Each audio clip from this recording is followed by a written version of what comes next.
Hello there, and welcome to the Sleepy Mystery Channel. Tonight, we step into the ancient and enduring mystery of Bigfoot. For generations, people have claimed that something large and human-like moves through the forests. Yet for thousands of years, it has remained uncaptured and defies explanation. Some accounts come from experienced outdoorsmen, some come from families who never wanted attention, and some come from places where the land remains unexplored. Bigfoot is not only a creature story, it is a question about what may still exist beyond the edge of science.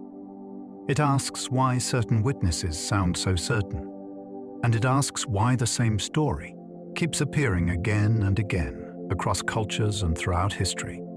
There are simple explanations for many reports, but there are some that refuse to settle easily.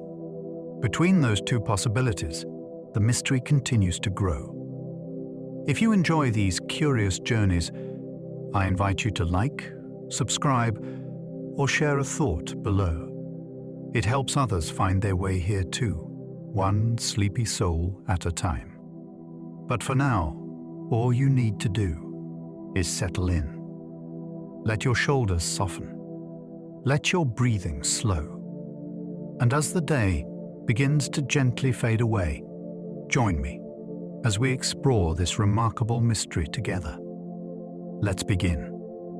Bigfoot may be North America's oldest living mystery. Long before campfire stories became television specials, people were already speaking about a towering presence in the deep woods. The mystery feels older than modern America because it seems to reach back into the memory of the land itself. Across remote regions, families passed down accounts of a powerful, human-like being that lived beyond the settled edges of daily life. Some treated it as a warning. Others treated it as a neighbor that should be respected from a distance. What makes this so fascinating is not simply the age of the stories. It is the way the same basic figure keeps appearing in different eras. A huge shape, a watchful intelligence, a body that seems too animal to be human, and too human to be dismissed as an animal. That is why the mystery has never stayed in the past. It keeps stepping forward, generation after generation, asking whether something ancient is still out there. The Patterson-Gimling film still refuses to quietly disappear. In late 1967, two men rode into a remote creek area in Northern California and came back with a short piece of film that changed the entire Bigfoot mystery. The figure in the footage walks across a sandbar with a heavy, deliberate stride, then turns its upper body toward the camera for one unforgettable look. Skeptics have called it a costume for decades. Believers argue that the movement, proportions, and muscle behavior are still difficult to explain. What keeps people returning to it is the strange balance of simplicity and impact. There are no flashing lights. There is no dramatic staging. There is only a few seconds of something walking away, as if it had no interest in being understood. The film survives because it never gives enough to settle the argument. It gives just enough to keep the question alive, and that may be why it remains so powerful. Thousands of witnesses describe the same impossible forest giant. The most unsettling part of the Bigfoot phenomenon is the consistency of the testimony. People from different backgrounds often describe a similar figure, even when they have little reason to invent the same details. The body is usually massive. The arms hang longer than expected. The movement is often described as smooth, fast, and strangely confident. Many witnesses say the encounter lasted only seconds, yet those seconds changed how they understood the outdoors. A person can be mistaken, of course. A shadow can become a shape. A bear can stand at the wrong angle. But when thousands of people describe something with similar posture and behavior, the pattern becomes harder to brush aside. The mystery deepens because many witnesses are not seeking fame. They sound embarrassed, cautious, or even troubled. That human hesitation may be one of the most convincing details of all. Some footprints show details that look strangely biological. A simple fake track can look dramatic in mud, but the more interesting casts contain details that are harder to explain. Some show toe movement. Some appear to carry weight in a way that presses differently across the foot. Others seem to include texture that certain investigators interpret as natural skin patterns. The strange part is not that large footprints exist. Anyone can carve a wooden foot and make a mark. The strange part is that some tracks appear in long trails, over rough ground, with spacing that would be exhausting to imitate. Even skeptics have sometimes admitted that a few examples are more complicated than ordinary print marks. Believers see these impressions as physical whispers from the creature itself. They are not a body, and they are not final proof. Yet they suggest contact with something heavy, moving through real terrain, leaving behind a question shaped like a foot. Native stories describe wild forest beings long before modern sightings. Across many indigenous traditions, there are accounts of large, powerful beings associated with remote land and deep forest. These stories are not all the same, and they should not be flattened into one modern monster legend. Yet the overlap is difficult to ignore. Some describe hairy people who live apart from human communities. Some present them as dangerous. Others frame them as spiritual figures, protectors, or beings that exist outside ordinary life. What matters is that the idea did not begin with roadside attractions or popular television. It was already present in older ways of understanding the world. For many listeners, that changes the shape of the mystery. Bigfoot becomes less like a modern invention and more like something remembered under many names. The question is not only whether a creature exists. It is why so many cultures made room for something so close to the edge of human experience. Remote forests still hide places where a giant could vanish. It is easy to forget how much land remains difficult to search in any meaningful way. A map can make wilderness look conquered, but walking through it is another matter. Dense timber, steep terrain, poor weather, and limited access can turn a few miles into a serious challenge. A large animal does not need to be invisible to stay unseen. It only needs space, caution, and habits that keep it away from roads. Supporters of the Bigfoot idea often point to this simple truth. We know less about remote areas than we like to admit. Even confirmed animals can go unnoticed for long periods when they live in low numbers. Skeptics answer that a breeding population should leave clearer signs. That is a fair point. Still, the wilderness has a way of humbling certainty. It can swallow sound, movement, and evidence with surprising ease. The Sierra Sounds remain one of Bigfoot's strangest audio mysteries. In the early 1970s, a series of unusual vocal recordings emerged from a remote mountain camp. The sounds were not just ordinary howls. They included strange whoops, chatter-like bursts, and deep calls that seemed to move between animal noise and something almost speech-like. That is what made them so unsettling. Listeners could not easily place them inside the familiar world of coyotes, owls, bears, or pranksters. Some people believe the recordings captured a hidden primate communicating near the camp. Others think the sounds were human performance, distorted by darkness and expectation. What keeps the case alive is the feeling that the audio occupies a strange middle ground. It sounds alive. It sounds intentional. Yet it never explains itself. For bedtime mystery, it is almost perfect. A dark camp, unseen callers beyond the trees, and voices that seem to arrive from somewhere just outside accepted reality. Hunters sometimes report being watched by something they never see. Few people know the woods better than hunters. They understand animal movement, weather changes, and the small signals that most people miss. That is why their stranger accounts carry a certain weight. Some describe a powerful feeling of being observed from cover. Others hear heavy movement that stops the moment they stop.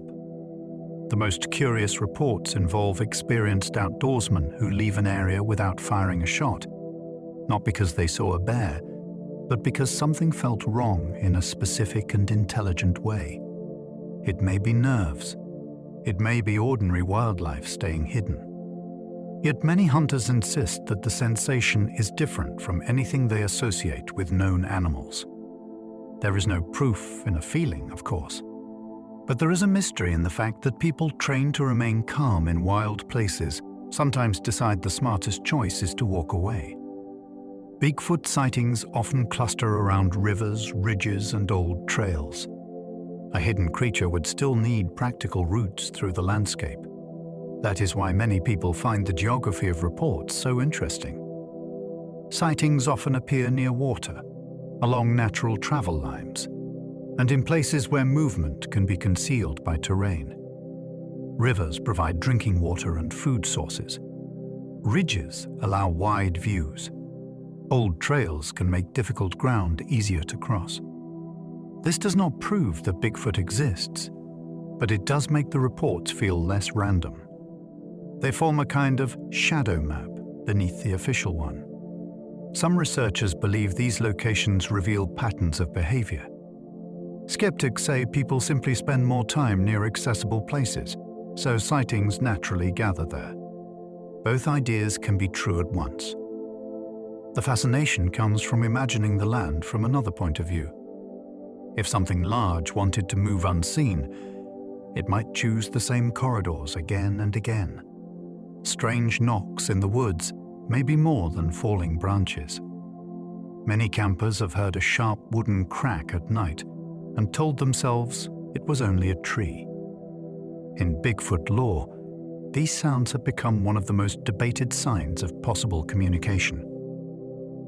Witnesses describe single knocks, answering knocks, and patterns that seem to move across distance. The idea is simple and strangely compelling. A powerful creature could strike wood against wood to signal location, warn others, or confuse intruders. Known animals can make surprising sounds, and trees do break naturally. Humans also create many of these reports, either by accident or as deliberate hoaxes. Still, the cases that linger are the ones where the timing feels responsive. A knock comes after a call. Another answers from far away. Then the forest returns to stillness. Nothing appears. Nothing explains itself. The sound is small, but the implication is enormous. The Ape Canyon incident turned a mountain cabin into legend. In 1924, a group of prospectors near Mount St. Helens claimed they spent a terrifying night under attack by large, hairy figures. The men said stones struck their cabin after one of them had fired at a creature earlier in the day. The story spread quickly and became one of the most famous early Bigfoot-style cases in the Pacific Northwest. What makes it fascinating is the way it sits between frontier danger and folklore. Maybe the men exaggerated a frightening encounter. Maybe pranksters targeted them in the dark.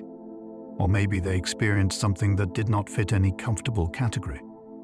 The cabin itself became part of the legend because it gave the story a physical setting. People could imagine the walls, the darkness outside, and the fear of not knowing what waited beyond the door. The account remains strange because it feels both impossible and oddly grounded. Bluff Creek became the birthplace of modern Bigfoot obsession. This remote California area became famous because it seemed to produce exactly the kind of evidence the public was hungry for. Large tracks appeared there in the late 1950s, and newspapers helped push the name Bigfoot into popular culture. Later, the same region became tied to the most famous film in the entire subject. That combination turned the place into a kind of mystery landmark. It was not just a forested creek bed anymore. It became the stage where the modern legend stepped into national attention. Some people argue that the area was shaped by hoaxes and media excitement. Others believe the attention came because something genuinely unusual was moving through the region. The deeper fascination is how one place can become a magnet for belief. Once a landscape gains a reputation, every sound and track begins to feel charged with possibility. Footprints near logging roads made workers question the entire wilderness. Logging crews spend their lives in places most people only glimpse from a highway.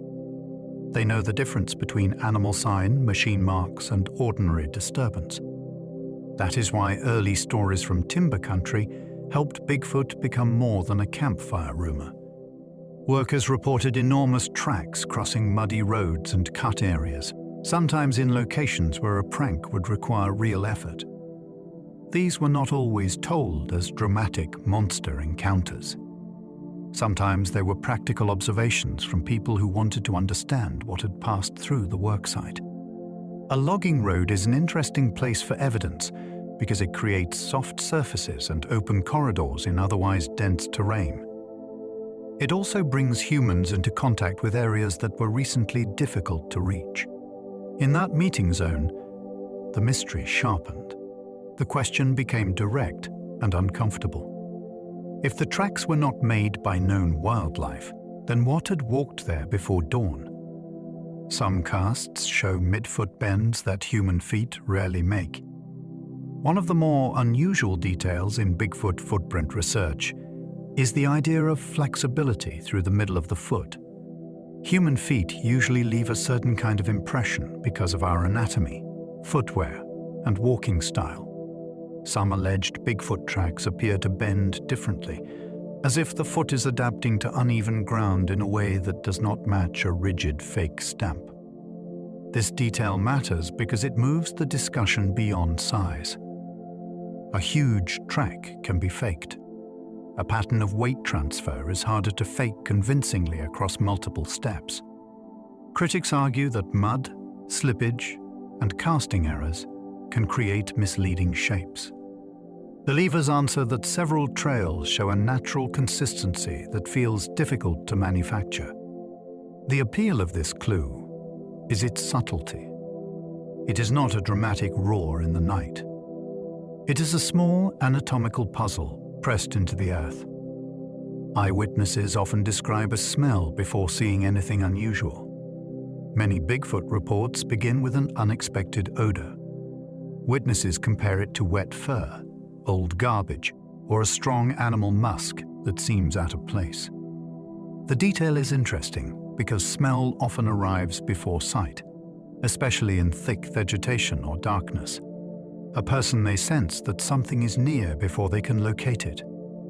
Known animals can create powerful odors, and decaying material can confuse the situation. Still, the smell is repeated often enough that it has become part of the larger pattern. Some people think it could be a natural defense, a territorial marker, or the result of a creature living without human cleanliness. Others see it as a memory effect, added later because Bigfoot stories are expected to include it. The strange thing is how physical the detail feels. It turns the encounter from a distant shape into something immediate, close, and difficult to dismiss. The Skookum cast may preserve the outline of something enormous. In the year 2000, investigators in Washington state found a large impression in mud that they believed might have been left by a reclining unknown animal. The cast did not look like a simple footprint. Instead, it appeared to show a broad body mark, along with areas some interpreted as heel, forearm, and hair impressions. That made it both exciting and controversial. Supporters saw it as rare evidence of a massive creature resting or reaching near bait. Skeptics argued that an elk or another known animal could explain the shape. The case remains fascinating because it is not easy to picture in a single glance. It asks the viewer to imagine movement, posture, and weight. Was it a common animal behaving in an unusual way, or did something much stranger press itself into that mud?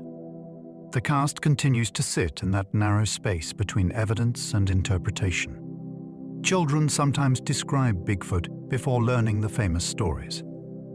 Some of the most intriguing accounts come from young witnesses who do not seem prepared for what they are describing. A child may report a huge, hairy person near a tree line, a face at a window, or a shape crossing a field with unusual speed. Adults often try to explain it away at first. That is understandable. Children can misunderstand shadows, animals, and stories they overhear. But certain reports become harder to dismiss when the child gives specific details without dramatic embellishment. The voice of a child can make the mystery feel less like performance and more like surprise. They may not know what a famous sighting is supposed to include. They may not understand why the adults become uneasy. For believers, that innocence matters. For skeptics, it is still not proof. Yet these moments carry a strange emotional force because they begin before the witness has a reason to invent the legend. Certain sightings happen near old mines and abandoned settlements. Fringe ideas about Bigfoot often focus on forgotten human places swallowed by the wilderness. Old mines, empty cabins, and ruined settlements create perfect settings for unusual reports because they sit between civilization and deep isolation. Some witnesses claim to have seen large figures near these locations, as if something uses abandoned spaces for shelter or cover. This idea is speculative, but it is easy to understand why it persists. Mines can connect to hidden openings. Old structures can offer protection from weather.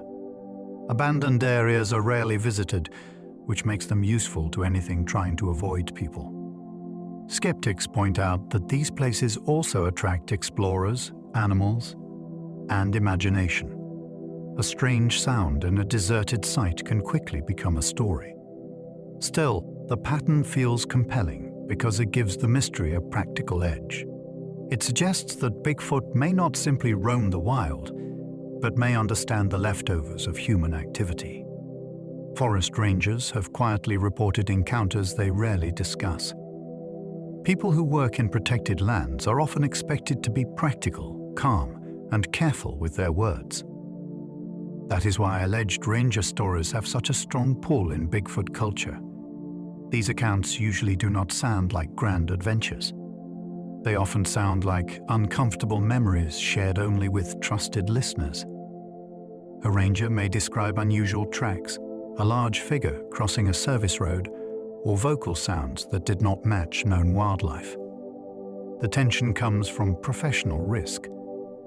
Speaking openly about something strange can invite ridicule or damage credibility. Because of that, the silence around such reports becomes part of the mystery. Maybe the stories are exaggerated by repetition. Maybe some are misattributed or impossible to verify.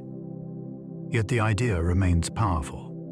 If people trained to observe the natural world have seen something they cannot easily name, then the official version of the forest may be incomplete. Some Bigfoot stories include glowing eyes in total darkness. One of the eeriest details in certain reports is the appearance of bright eyeshine where no person should be standing.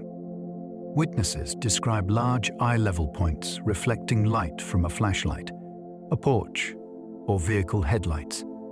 Many animals have reflective eyes, so the detail alone does not prove anything unusual. What makes these stories different is the claimed height and spacing. The eyes appear too high for a raccoon, too steady for a deer, and sometimes connected to a dark, upright form. Some people interpret this as ordinary reflection from known wildlife.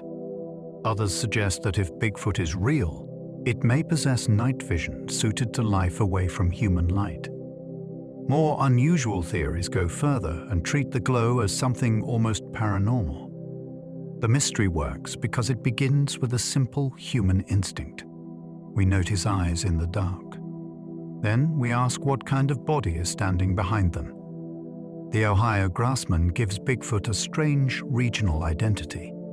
In eastern Ohio, the creature is often described as heavier, more aggressive in presence, and strangely tied to farmland edges. The nickname suggests something more local than a passing monster. It points toward a figure woven into small towns, wooded ravines, and fields where families have lived for generations. Reports often place it near barns, creeks, and rural roads. That makes the mystery feel close to ordinary life rather than buried in distant wilderness. Some people believe the name grew from sightings of a tall, hairy figure moving through tall grass and brush. Others think local folklore reshaped normal animal encounters into a regional legend. Yet the character of the stories remains unusual. They describe a creature that seems comfortable near human property without fully entering human space. That borderland behavior is what gives the grassman its power. It feels like something watching from the last dark row of trees. Florida's skunk ape carries its own swampy mystery. In the southern wetlands, Bigfoot takes on a different form. The creature is usually described as shorter than the classic northern giant, but still powerful, foul-smelling, and disturbingly fast in difficult terrain. The setting matters because a swamp can hide almost anything for a short time. Water, reeds, mud, and thick vegetation can confuse distance and direction. Witnesses often report a reddish-brown figure slipping between cover before the mind can fully make sense of it. Some skeptics suggest escaped apes, misidentified bears, or local hoaxes. Believers answer that the stories have lasted too long and spread too widely to be only jokes. What makes the skunk ape so intriguing is its adaptability. It does not belong to snowy mountains or pine forests. It belongs to heat, insects, and places where a person can feel lost only steps from a road. The Fook monster helped turn local fear into folklore. In Arkansas, a series of reports near the town of Fook created one of America's most memorable regional creature legends. Witnesses described a large, hairy figure moving near homes and wooded areas. The story became famous through newspaper coverage and a low-budget film that gave the legend a life far beyond the community where it began. What makes the case interesting is the mixture of neighborhood detail and cinematic power. It was not only a monster in a distant forest. It was something people imagine near porches, yards, and quiet roads after dark. Some locals treated the reports with caution. Others saw how quickly fear could become entertainment. The truth may be buried under exaggeration and memory. Still, the Fook monster shows how Bigfoot stories can attach themselves to a place so strongly that the map itself starts to feel different. Himalayan Yeti stories may share roots with Sasquatch legends. Across the mountains of Asia, stories of an unknown hairy being have existed under names that do not neatly match the American Bigfoot idea. The Yeti is often placed in harsher terrain, surrounded by snow, altitude, and monastic tradition. Yet the comparison remains hard to resist. Both legends involve elusive, upright figures that seem close to human but not fully human. Both are linked to tracks, brief sightings, and the feeling that high remote places still hold secrets. Some people see these stories as separate cultural responses to dangerous landscapes. Others wonder if humanity has been remembering encounters with rare creatures across continents. The Yeti also brings a deeper question into the Bigfoot mystery. If similar beings appear in distant traditions, are we seeing shared imagination, shared fear, or a hidden biological story that once stretched farther than we think? Australia's Yowie suggests the mystery may be worldwide. In Australia, reports of a large, hairy figure have formed their own branch of the wild man mystery. The Yowie is usually connected to bushland, mountain areas, and old local accounts that long predate internet culture. For many listeners, this widens the Bigfoot question in a surprising way. It suggests the pattern is not limited to one country or one famous forest. Witnesses have described towering figures strange calls and sudden appearances in places where the landscape can feel both open and difficult to read. Skeptics argue that folklore travels easily and that modern monster ideas influence what people claim to see. But others wonder why such similar forms keep emerging in places with different animals and different histories. The yowie is fascinating because it makes the mystery larger than a single creature. It hints at a global category of encounter that refuses to stay neatly explained. Siberian wildman reports echo the Bigfoot pattern closely. In the vast forests and mountains of northern Asia, tales of hairy, human-like beings have circulated for generations. These accounts often describe a powerful figure living apart from villages, avoiding capture and surviving in harsh conditions. The landscape itself makes the idea feel possible in a way that is difficult to dismiss completely. Siberia contains enormous stretches of remote country where distance can defeat easy certainty. Some stories lean toward folklore. Others sound like practical reports from hunters, herders, and travelers who believed they had seen something physical. The connection to Bigfoot comes through behavior rather than name. The being is shy, strong, difficult to follow, and usually glimpsed only briefly. Some people imagine a relict human relative. Others see a mythic figure shaped by isolation. Either way, these reports make the North American mystery feel less like an isolated legend and more like part of a much older human question. Some researchers believe Bigfoot avoids trail cameras with intention. Trail cameras seem like the obvious solution to the mystery. They record deer, bears, mountain lions, and countless smaller animals without a person standing nearby. So why have they not ended the debate? One fringe explanation is that the creature notices them and changes course. To skeptics, this sounds like an excuse for missing evidence. Yet believers point out that cameras often carry scent, create subtle reflections, and sit in locations chosen by humans. A cautious intelligence might treat them as strange objects worth avoiding. The idea becomes even more intriguing when witnesses describe a being that observes people before moving away. If Bigfoot is simply an undiscovered animal, camera avoidance may be unlikely.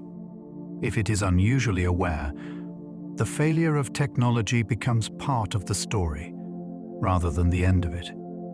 The mystery turns into a contest between human surveillance and something that may understand being watched. Missing food at campsites sometimes arrives with oversized tracks. Campers often blame raccoons, bears, and careless storage when supplies vanish overnight. In certain Bigfoot accounts, the disappearance feels stranger because unusual tracks appear nearby. The scene is easy to picture. A cooler is moved. A bag is torn open. Something heavy has crossed soft ground beyond the fire ring. Ordinary animals remain the simplest explanation in most cases. If a few reports stand out because the tracks seem too large or too human-like to fit the usual suspects, these incidents matter because they suggest behavior rather than a quick glimpse. Something came close to people while they slept. It investigated what they brought. It left without offering a clear view. Some people imagine a curious scavenger. Others picture an intelligent forest dweller testing the edge of a camp. Either way, the story feels unsettling because the creature is not far away in the wilderness. It is right beside the tent. Dogs often react strongly before witnesses notice anything nearby. Animals sometimes sense changes before humans do. That is why dogs appear so often in strange encounter stories. In Bigfoot accounts, they may freeze, growl toward empty trees, refuse to enter an area, or suddenly retreat with clear distress. A dog can smell and hear far beyond human ability, so its reaction may become the first sign that something is close. Of course, known wildlife can cause the same behavior. A bear, cougar, or unfamiliar human scent could easily alarm a pet. What makes certain accounts memorable is the mismatch between the dog's intensity and the lack of an obvious cause. Witnesses describe loyal animals becoming unwilling to move forward. Some hunting dogs reportedly break off from a trail entirely. That detail gives the mystery a grounded feeling. Before anyone claims to see a giant, the animal beside them seems to say that the forest has changed. The quiet after a sighting can feel unnaturally complete. Many witnesses remember the silence as much as the figure itself. After the shape disappears, the surrounding world seems to pause. No clear footsteps. No easy animal explanation. No immediate return to normal. This detail is powerful because it captures the emotional aftermath of an encounter. A person stands there trying to decide whether the mind has failed or the world has opened in an impossible way. The silence can make the sighting feel larger than the seconds it occupied. Skeptics may call it shock. When fear rises, perception narrows, and ordinary sound can seem distant. Believers often interpret it differently. They feel as though something in the environment recognized the presence and held still. That may be imagination, or it may be an overlooked part of how animals behave around a dominant creature. Either way, the moment after the sighting can become the part that never leaves. Tree structures in remote woods puzzle believers and skeptics alike. Deep in some forests, hikers have reported branches arranged in ways that look unusually deliberate. A few formations resemble arches, lean toss, or crossed markers placed above the ground. The Bigfoot community debates these finds heavily because they sit at the edge of interpretation. Wind can break trees. Snow can bend saplings. Human visitors can build shelters, forts, or markers for their own reasons. Yet some arrangements appear in areas that are difficult to reach and seem too strange to dismiss quickly. Believers imagine territorial signs, travel markers, or even simple construction by a hidden intelligence. Skeptics see natural forces being given too much meaning. The mystery is compelling because it asks how we decide what counts as intention in the wild. A track is one kind of clue. A shaped branch is another. It may be nothing at all, or it may be a message we do not know how to read. Some broken branches appear too high for ordinary animals. A snapped limb several feet above a trail can be easy to ignore. A branch broken far above human reach is harder to explain, especially when it appears fresh and forceful. In Bigfoot discussions, these breaks are often treated as possible signs of a large animal moving through dense cover. The idea is not that every broken branch means something extraordinary. Forests are full of falling trees, storms, and heavy snow damage. But certain reports describe twisting, clean pressure, or repeated breaks at a height that seems unusual for known wildlife. Some people think these marks could be warnings. Others believe they may result from a massive body pushing through vegetation. Skeptics point to bears climbing, weather stress, and human misjudgment. Still, the clue is interesting because it raises a simple physical question. What kind of strength would be needed to damage a living tree at that height? Alleged nests have been found in surprisingly hidden locations. Every living creature needs a place to rest. That ordinary fact makes reported Bigfoot nests especially interesting. Some investigators have described large beds of woven branches, flattened vegetation, or insulated ground cover found away from common paths. The locations often matter as much as the structures. They may sit in thick brush, on slopes, or in areas with a view of approaching movement.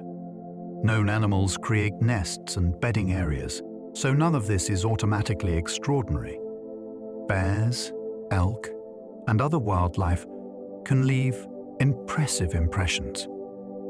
Yet the Bigfoot interpretation becomes tempting when the scale seems large and the arrangement appears unusually purposeful. A nest suggests more than a passing visitor. It suggests routine, comfort, and planning. It also makes the creature feel less like a phantom and more like a daily survivor. If such places are real, they may be among the most intimate clues the mystery offers.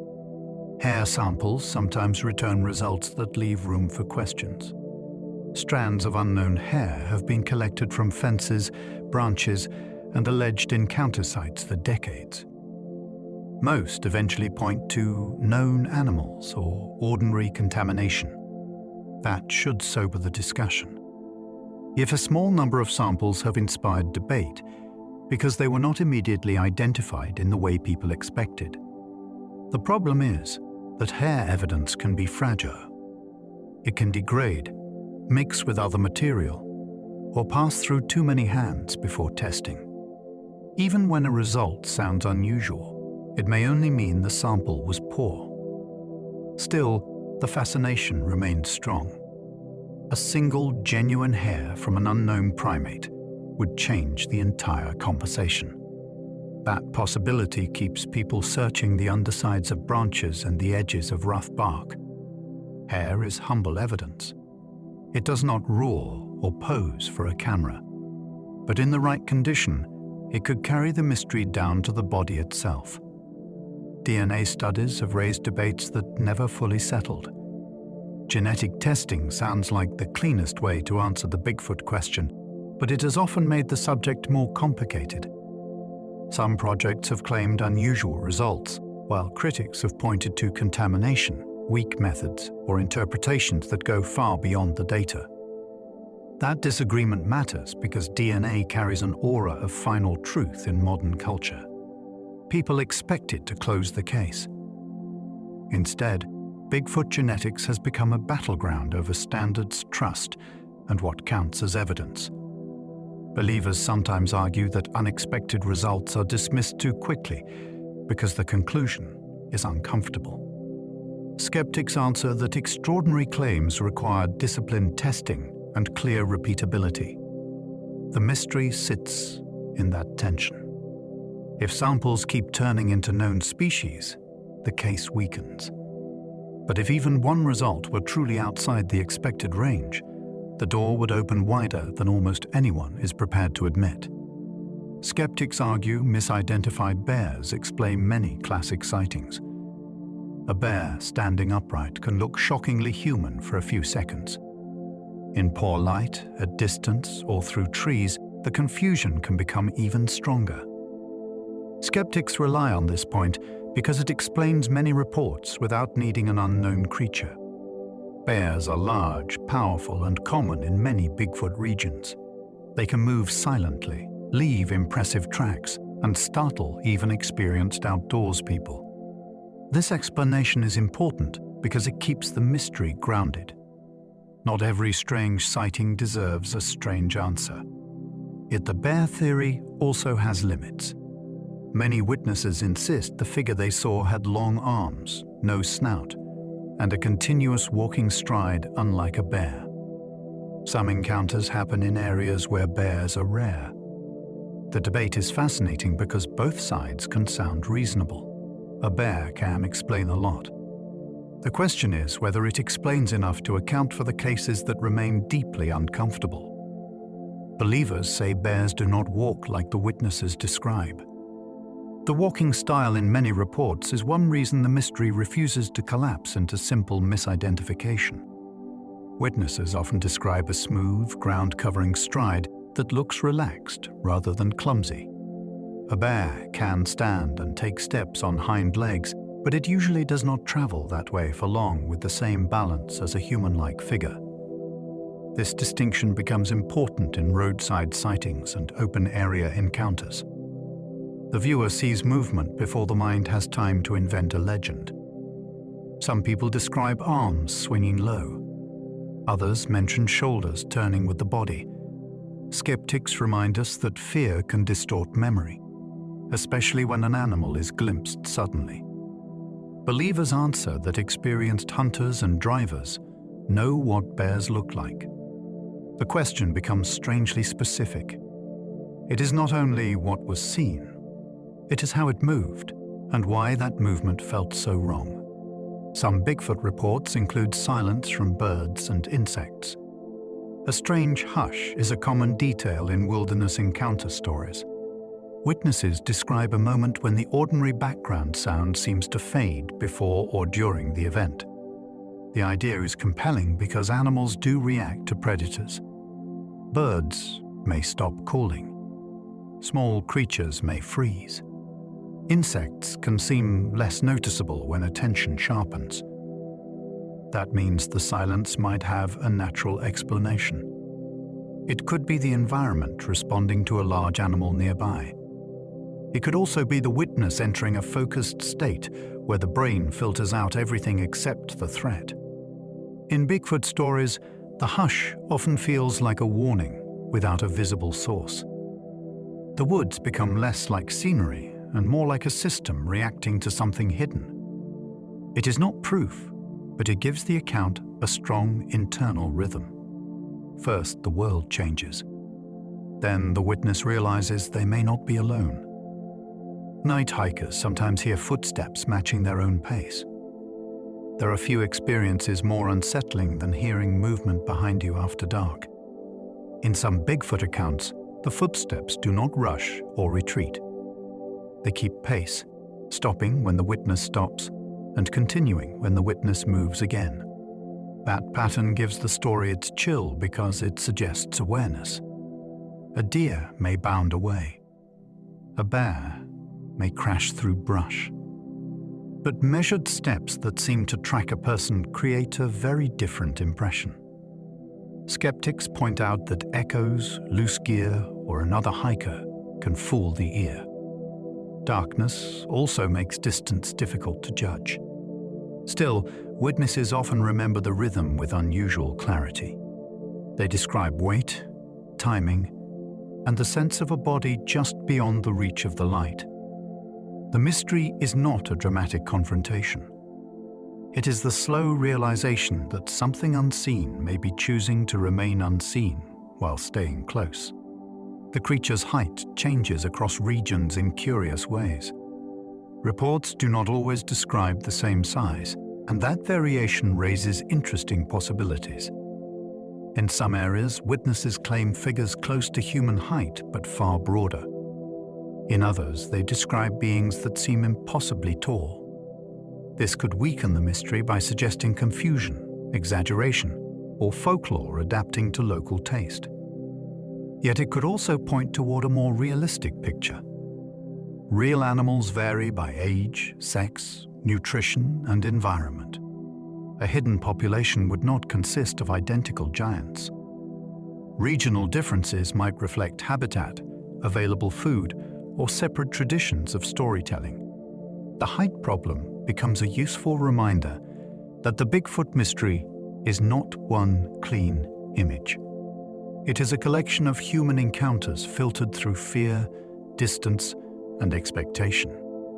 Still, the range itself is fascinating. If every report matched perfectly, it might feel rehearsed. The differences make the subject messier, but also strangely more alive. Footprint trails sometimes begin or end without easy explanation. A single footprint is interesting, but a trail should tell a story. It should show where something came from and where it went. Some alleged Bigfoot trackways create problems because they seem to appear in odd places or vanish into terrain that offers no simple continuation. Snow tracks may stop at hard ground. Mud prints may end near brush so thick that following them becomes nearly impossible. Skeptics see this as normal tracking difficulty, especially when conditions change. Believers sometimes wonder if the creature deliberately chooses surfaces that break the trail. More unusual theories suggest climbing, water travel, or something stranger still. What makes these cases compelling is the feeling of interrupted evidence. The ground seems to begin speaking, then suddenly goes silent.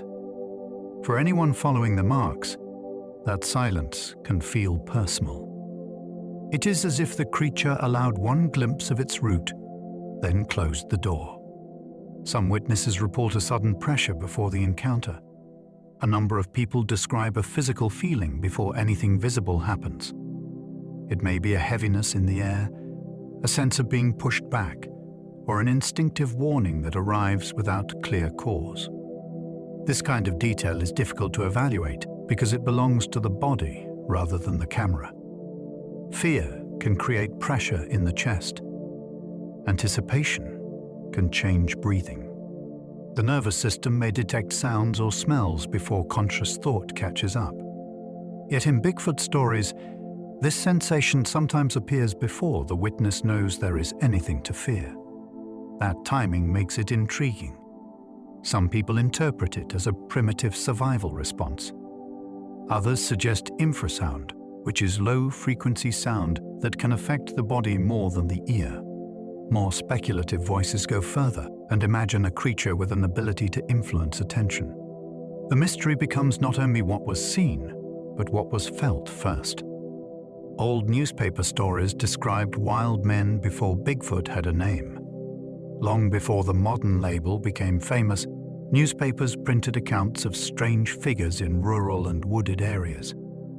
These stories often used terms like wild man, hairy man, or ape man.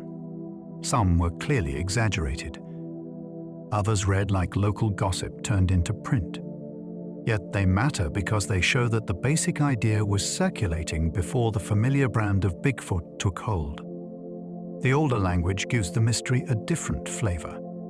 It feels closer to frontier anxiety, when unknown people, escaped animals, and wilderness legends could blend together. A report might describe a figure stealing food, frightening livestock, or vanishing into brush. Was it a recluse, a prank, a misunderstood animal, or something stranger? The answer changes from case to case. Still, these early accounts suggest that the human mind kept encountering the same unsettling category. Something was out there, and nobody knew what to call it yet. The name Sasquatch comes from older indigenous language traditions. The word now feels inseparable from modern mystery culture, but its roots reach into indigenous language and storytelling. That matters because the name carries more history than a simple monster label. It points toward older accounts of powerful beings associated with the wild. Over time, the term moved into popular use and became attached to the broader North American legend. This shift is fascinating because it shows how a traditional idea can be transformed by newspapers, researchers, television, and public imagination. A word that once belonged to a specific cultural setting became a name recognized around the world. Some people treat that as evidence that the mystery has deep roots. Others caution that modern use can flatten complex traditions into entertainment. Both points deserve respect. The name itself has become part of the puzzle. It asks us to consider not only what people saw, but how language carried the encounter forward. Miners once told stories of hairy giants in remote valleys. Mining camps created unusual conditions for mystery stories. Men worked in isolated places, lived close to danger, and spent long nights surrounded by mountains they did not fully know. In that setting, accounts of large, hairy figures carried a special force. A miner might speak of something crossing a slope, raiding supplies, or watching from above a canyon. Some stories probably grew in the telling. Camp life encouraged rumors, jokes, and tall tales. Yet not every account can be brushed away so easily. Remote valleys brought people into terrain that ordinary travelers rarely entered. If an unknown creature existed, miners would be among the first outsiders to disturb its habitat. The image is compelling because it joins two kinds of hidden worlds. Humans dug into the earth looking for treasure, while something else may have moved across the dark ridges above them. The mystery feels carved into the landscape itself. Loggers helped spread Bigfoot accounts through the Pacific Northwest. Timber workers played a major role in turning local encounters into a wider legend. They spent long hours in dense country, often before dawn, where visibility was limited and fresh ground was constantly exposed. That made them likely to notice tracks, strange movement, or sounds beyond the usual machinery. Their stories traveled through camps, towns, and road crews. A single account could move from one crew to another until it became part of the working culture of the forest. Skeptics argue that occupational storytelling helped exaggerate ordinary incidents. Believers argue that these workers knew the land too well to be easily fooled. The tension is what makes their role so interesting. Bigfoot did not rise only through outsiders searching for wonder. It also grew from people whose livelihoods depended on entering places most of us never see. Their practical voices gave the mystery weight. Several sightings occur near places with repeated strange activity. Some locations seem to attract more than one kind of odd report. A road with Bigfoot sightings may also have unusual lights, strange sounds, or a history of unsettling local stories. This is where the mystery moves beyond ordinary wildlife and into the territory that fascinates alternative thinkers.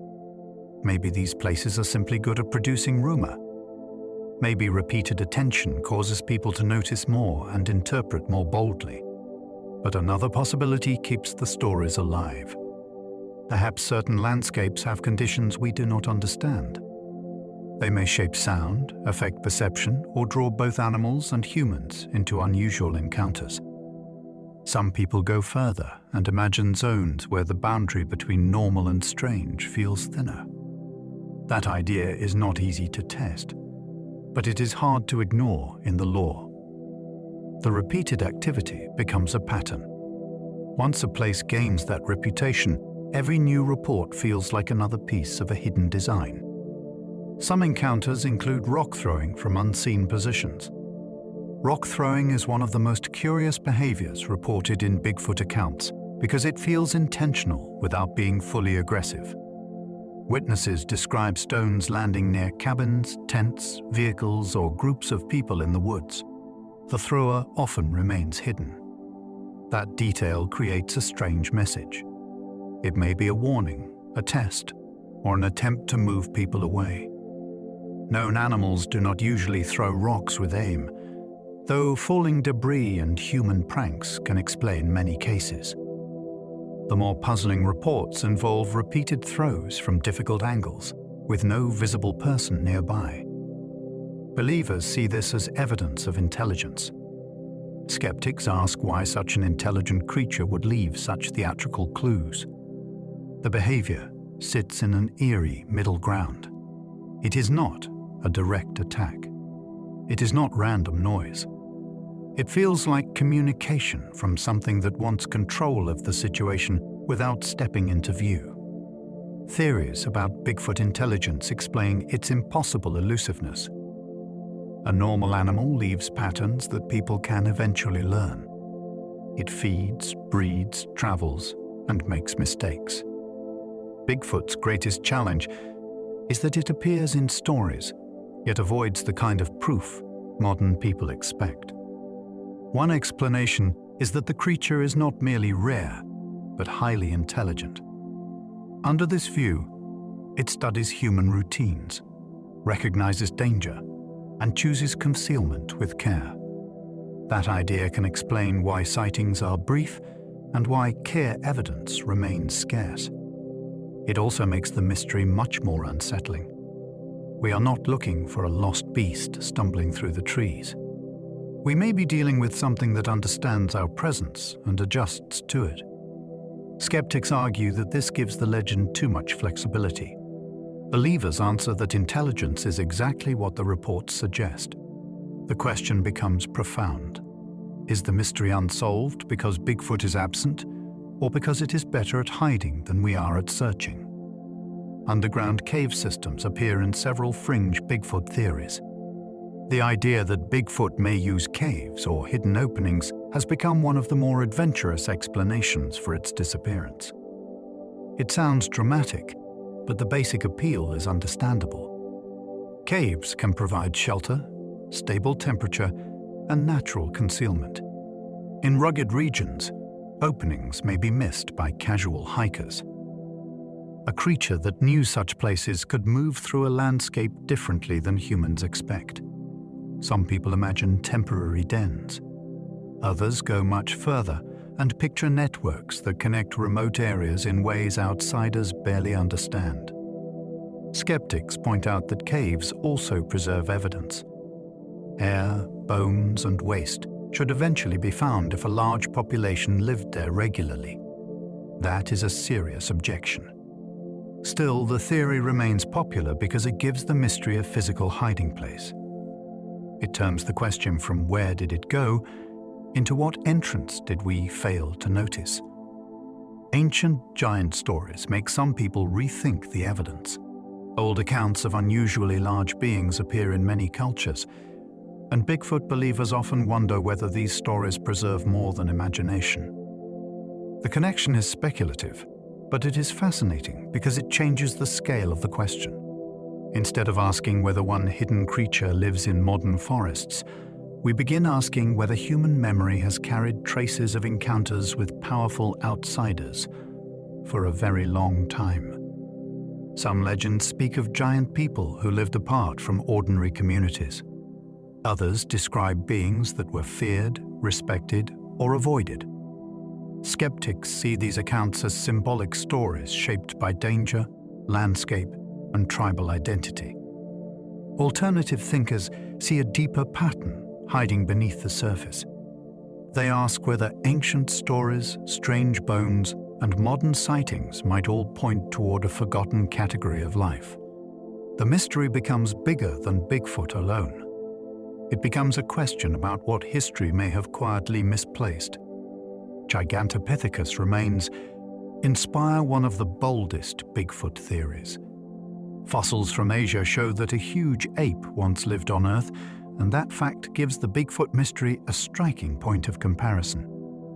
The known remains are limited, mostly teeth and jaw material, but they suggest a primate of impressive size. Some people imagine a surviving branch that crossed ancient land routes and adapted to hidden forests. This idea is exciting because it gives the legend a prehistoric frame. Bigfoot stops feeling like pure folklore and begins to resemble a lost survivor from a much older world. Skeptics note that there is no confirmed evidence such an animal reached North America or survived into modern times. That objection matters. Still, the theory endures because it offers a biological possibility large enough to match the legend. It lets the mind picture something ancient, not supernatural, moving through modern woods like a living fossil that history failed to close. No confirmed body keeps the mystery wide open. The absence of remains is the strongest problem for Bigfoot believers and the strongest weapon for skeptics. A large animal should eventually leave bones, teeth, or some unmistakable physical trace. Forests are not perfect vaults, but they are full of scavengers, decay, and difficult terrain. Bodies can vanish faster than people expect, especially in wet or rugged environments. Still, the question remains sharp. If a breeding population exists, why has nobody produced a specimen that settles the argument? Some people suggest the creature lives in extremely low numbers. Others believe it avoids human contact with unusual skill. More speculative voices imagine deliberate hiding of the dead. Skeptics say the simpler answer is that there is no animal to find. The power of the missing body is that it does not end the mystery. It keeps the entire subject suspended between possibility and doubt. Some witnesses describe Bigfoot moving with unsettling speed. Many reports are not frightening because the creature is seen standing still. They are frightening because of how quickly it moves. Witnesses describe a large body crossing a road, slope, or clearing in a time that feels impossible for something so massive. The movement is often said to be smooth rather than frantic. That detail matters because panic would look chaotic. These accounts suggest control, strength, and confidence. A skeptic might argue that surprise distorts timing. A person can misjudge distance in a few seconds, especially from a moving vehicle or through trees. Yet the memory of speed often becomes the feature witnesses cannot forget. They may not know exactly what they saw, but they know it covered ground in a way that felt wrong. This creates an unsettling picture of a creature that is not just large, but capable. It could choose distance before humans even understood the encounter had begun. The famous backward glance became Bigfoot's most haunting gesture. In the best-known film, the figure turns back while walking away, and that brief movement has become one of the most studied moments in creature lore. The look lasts only an instant, yet it gives the footage a strange intelligence. It does not seem like panic. It does not seem like confusion. It feels more like a quick assessment before the figure continues into cover. That is why the gesture matters so much. A costume might turn for drama. A real animal might turn from instinct. A hidden human-like creature might turn because it understands it has been seen. Skeptics have examined the motion as performance. Believers see a body moving naturally under its own weight. The glance remains powerful because it creates contact across time. Viewers feel noticed by something that never speaks, never approaches, and never fully leaves the imagination. Patterson's film subject still divides costume experts and researchers. The debate around the famous footage has never been only about belief. It has also involved people who study soups, anatomy, movement, and film conditions. Some argue that a clever costume could explain the figure, especially given the limits of the camera and distance.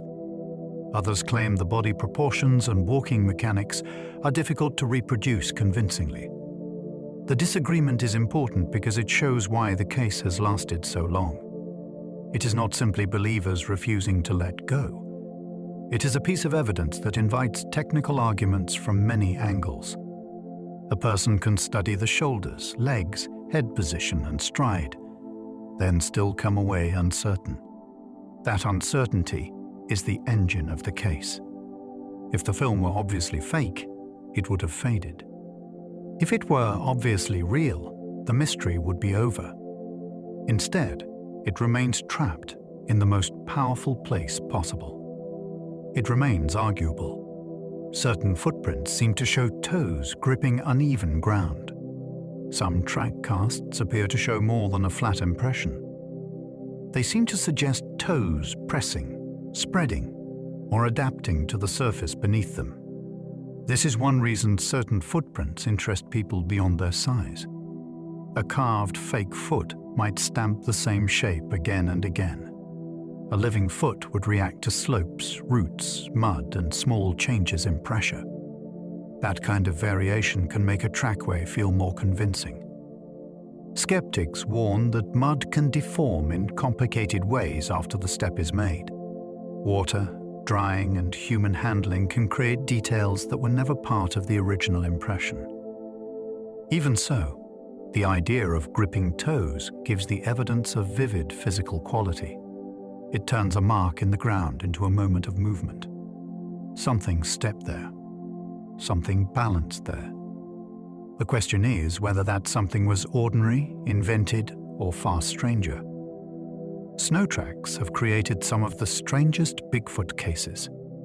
Snow can preserve a trail with dramatic clarity, but it can also deceive the eye. Melting can enlarge ordinary prints. Wind can soften edges. A line of animal tracks can change shape as conditions shift. Even with those cautions, some winter reports remain fascinating because they describe long trails of huge steps crossing isolated terrain. Snow adds a special tension to the mystery. It records movement across a blank surface, almost like a page waiting for a story. Witnesses may follow the prints until they vanish into timber, climb a slope, or continue farther than a prankster would likely travel barefoot or in awkward fake feet. Skeptics point to known animals and natural distortion. Believers focus on stride length, depth, and direction. The appeal is immediate. In winter, the hidden world briefly leaves a path behind. Then, weather begins erasing it before anyone can agree what it means. Mountain passes may act as hidden travel corridors. Large animals often move through landscapes in practical ways. They choose easier routes, sheltered approaches, and places that connect food, water, and cover. This is why mountain passes interest Bigfoot watchers. A pass can guide movement through difficult terrain without forcing a creature into open exposure for long. It also creates a natural bottleneck, which may explain why certain sightings appear near the same routes over time. The idea is not exotic. It is basic survival logic. That makes it useful. Instead of imagining a creature wandering randomly, we can picture it following the land's own pathways. Skeptics say these locations also attract hikers, hunters, and travelers, which increases the chance of mistaken reports. Yet the pattern remains intriguing. If a hidden population needed to cross ranges while avoiding towns, passes would matter. They could serve as the quiet roads of a world just beyond our maps. Reports near power lines suggest Bigfoot may use cleared routes. Long strips of cleared land run through forests for electrical infrastructure, and they create unusual pathways. They can be easier to travel than dense woods, while still offering cover along the edges. Some sightings occur near these corridors, which has led people to wonder whether Bigfoot uses them the way animals use game trails. The theory has a practical appeal. A large creature could move quickly through broken terrain without pushing through thick brush the entire way. It could also step back into cover as soon as danger appeared. Skeptics argue that people notice these areas because they are accessible and visually open. That may be true. Yet the possibility remains compelling because it suggests adaptation to modern landscapes. Bigfoot, under this view, is not trapped in untouched wilderness. It has learned to use the marks humans cut through the forest while staying just beyond reach. Some cabins have been slapped or struck during the night. Remote cabin stories often begin with ordinary rest and then shift into something deeply unnerving.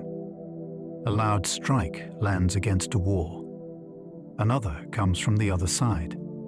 The people inside cannot see the source, but they know the sound is close. In Bigfoot lore, these incidents suggest a creature testing boundaries or warning humans to leave. The idea is frightening because the wall becomes the only separation between safety and the unknown. Of course, buildings make noises at night. Branches fall. Animals bump structures. People can also invent or exaggerate. But some reports describe heavy impacts that seem deliberate, repeated, and placed with force. The mystery is not only what made the sound, it is why it did not simply move away. Something outside the cabin seemed aware that people were inside. It did not enter. It did not reveal itself. It made its presence known. Remote campers often describe being escorted away by unseen movement. A recurring idea in wilderness accounts is that something can pressure people to leave without showing itself clearly. Campers hear movement on one side, then another. Branches snap at a distance that keeps shifting. The experience can feel less like a random animal passing through and more like a controlled removal from the area. Some people call this being escorted out. It is a strange concept because it suggests intelligence and restraint. The unseen presence does not attack. It simply makes staying feel impossible. Natural explanations exist. Sound travels oddly at night. Several animals can move around the same camp. Fear can connect separate noises into a single intention. Yet witnesses often say the pattern felt too organized. The fascination comes from the possible message behind it. Maybe the campers were not in danger. Maybe they were somewhere they were not wanted, and something nearby knew how to make that clear. The missing 411 crowd connects Bigfoot to stranger patterns. Some people who follow unexplained disappearances have drawn loose connections between wilderness vanishing cases and Bigfoot lore. This idea is controversial, and it should be handled with care because real families may be involved. Still, it has become part of the fringe conversation. The appeal comes from the way remote environments can produce baffling outcomes. People vanish in difficult terrain. Search teams find confusing clues. Weather changes the situation quickly. Into that uncertainty, alternative thinkers sometimes place a hidden presence. They ask whether certain disappearances involve more than accident, exposure, or misdirection. Skeptics argue that linking Bigfoot to missing people risks turning tragedy into speculation. That caution is important. Yet the theory persists because both subjects share the same emotional center. The wilderness can take someone from the known world and leave behind questions that feel painfully incomplete. Some fringe theories place Bigfoot between animal and spirit. Not every Bigfoot believer imagines a flesh and blood primate. In some accounts, the creature behaves as if it belongs partly outside ordinary nature. It appears suddenly. It vanishes without clear tracks. It seems to know when people are watching. These details have led some people to describe Bigfoot as something between animal and spirit. That idea can sound extreme, but it reflects a long human habit of treating the unknown as layered. A being may be physical in one moment and mysterious in another. Skeptics see this as a way to protect the legend from evidence problems. If it can appear and vanish, how can it be tested? Yet the concept remains powerful because many encounters feel stranger than a simple wildlife sighting. The creature seems too present to be a dream, but too elusive to behave like an ordinary animal. That uneasy middle ground keeps the theory alive.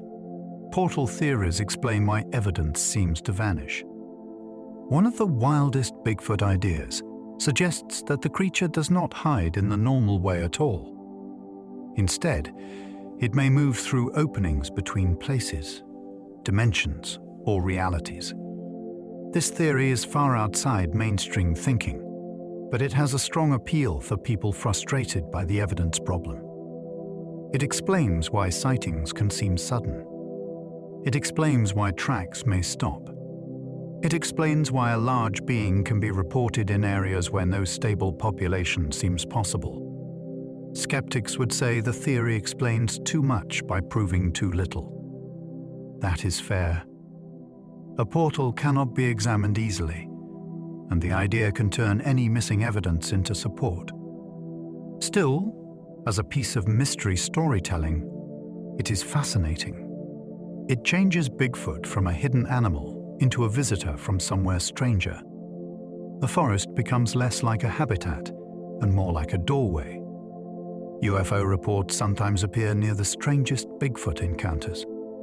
Some of the most unusual Bigfoot stories include lights in the sky, strange craft, or other aerial phenomena around the same time.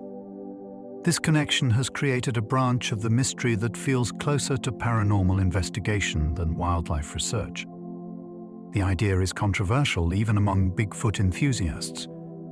Many prefer a grounded creature that can be tracked and studied. Others argue that the weirdest accounts should not be ignored simply because they are inconvenient. When a witness describes a hairy figure and an unexplained light in the same period, the story becomes difficult to classify.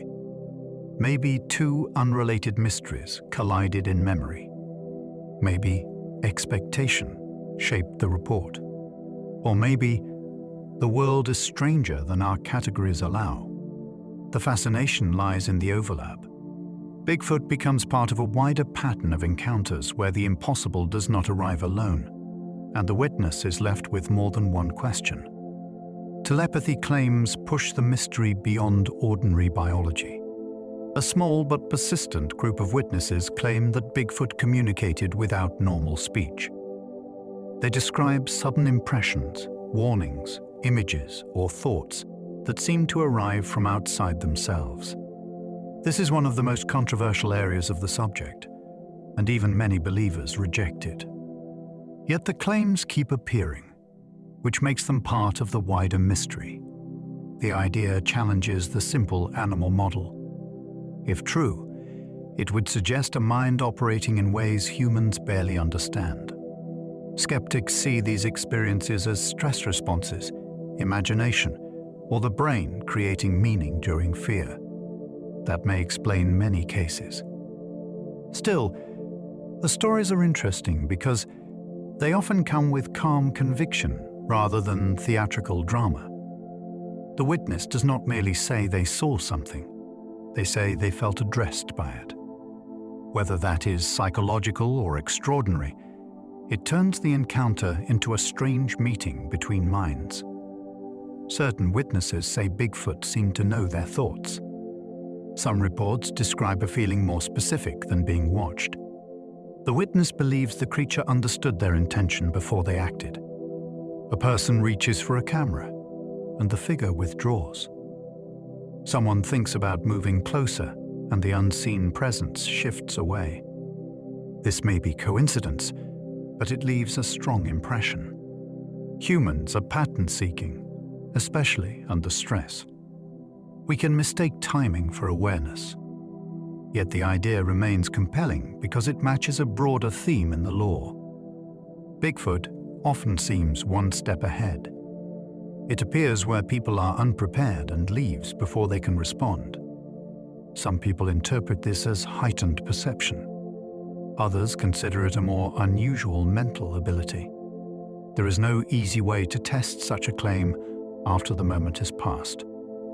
What remains is the witness's certainty that they were not merely observing the creature. Somehow, they felt observed from the inside. The creature's silence may be its most powerful survival tool. For all the stories of howls and calls, many encounters are defined by a lack of sound. A body that large should crash through brush, break sticks, and announce itself constantly. Yet witnesses sometimes describe movement that is surprisingly controlled. This detail changes how the creature is imagined. It is not only strong, it is careful. Silence could help explain why clear encounters are rare. A being that knows when to freeze, when to move, and how to use cover would be extremely difficult to locate. Known animals already do this well. A deer can vanish in plain woods. A predator can approach without warning. Bigfoot, if real, may simply be a master of that same discipline. Skeptics say silence is often added because the witness did not observe enough to know what happened. The believers hear something different. They hear the signature of a creature built to remain undiscovered. Hoaxes have made the genuine cases harder to understand. The Bigfoot mystery has always attracted pranksters, attention seekers, and people who enjoy fooling the public. Fake footprints, staged photos, and dramatic claims have damaged the subject again and again. This creates a real problem for anyone trying to take the mystery seriously. A hoax does not only explain one case, it casts suspicion over the next case, even when the next witness may be sincere. That is why hoaxes are more than distractions. They become part of the mystery's environment. They make belief harder and skepticism easier. Yet they do not automatically erase every account. A counterfeit coin exists because real coins exist too, or so believers like to argue. Skeptics answer that Bigfoot is different because hoaxes can create the entire illusion of evidence. The result is a strange fog around the subject. Every new clue must first survive the question of human mischief.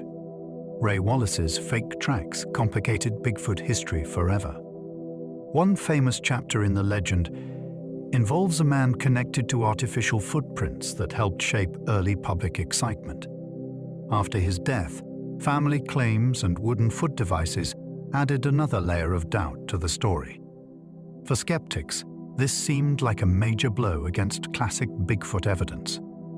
If famous tracks could be faked, then perhaps many others were faked too. For believers, the lesson was narrower. One hoaxer does not explain every sighting, every cast, or every strange encounter across decades. What makes this case so important is the timing.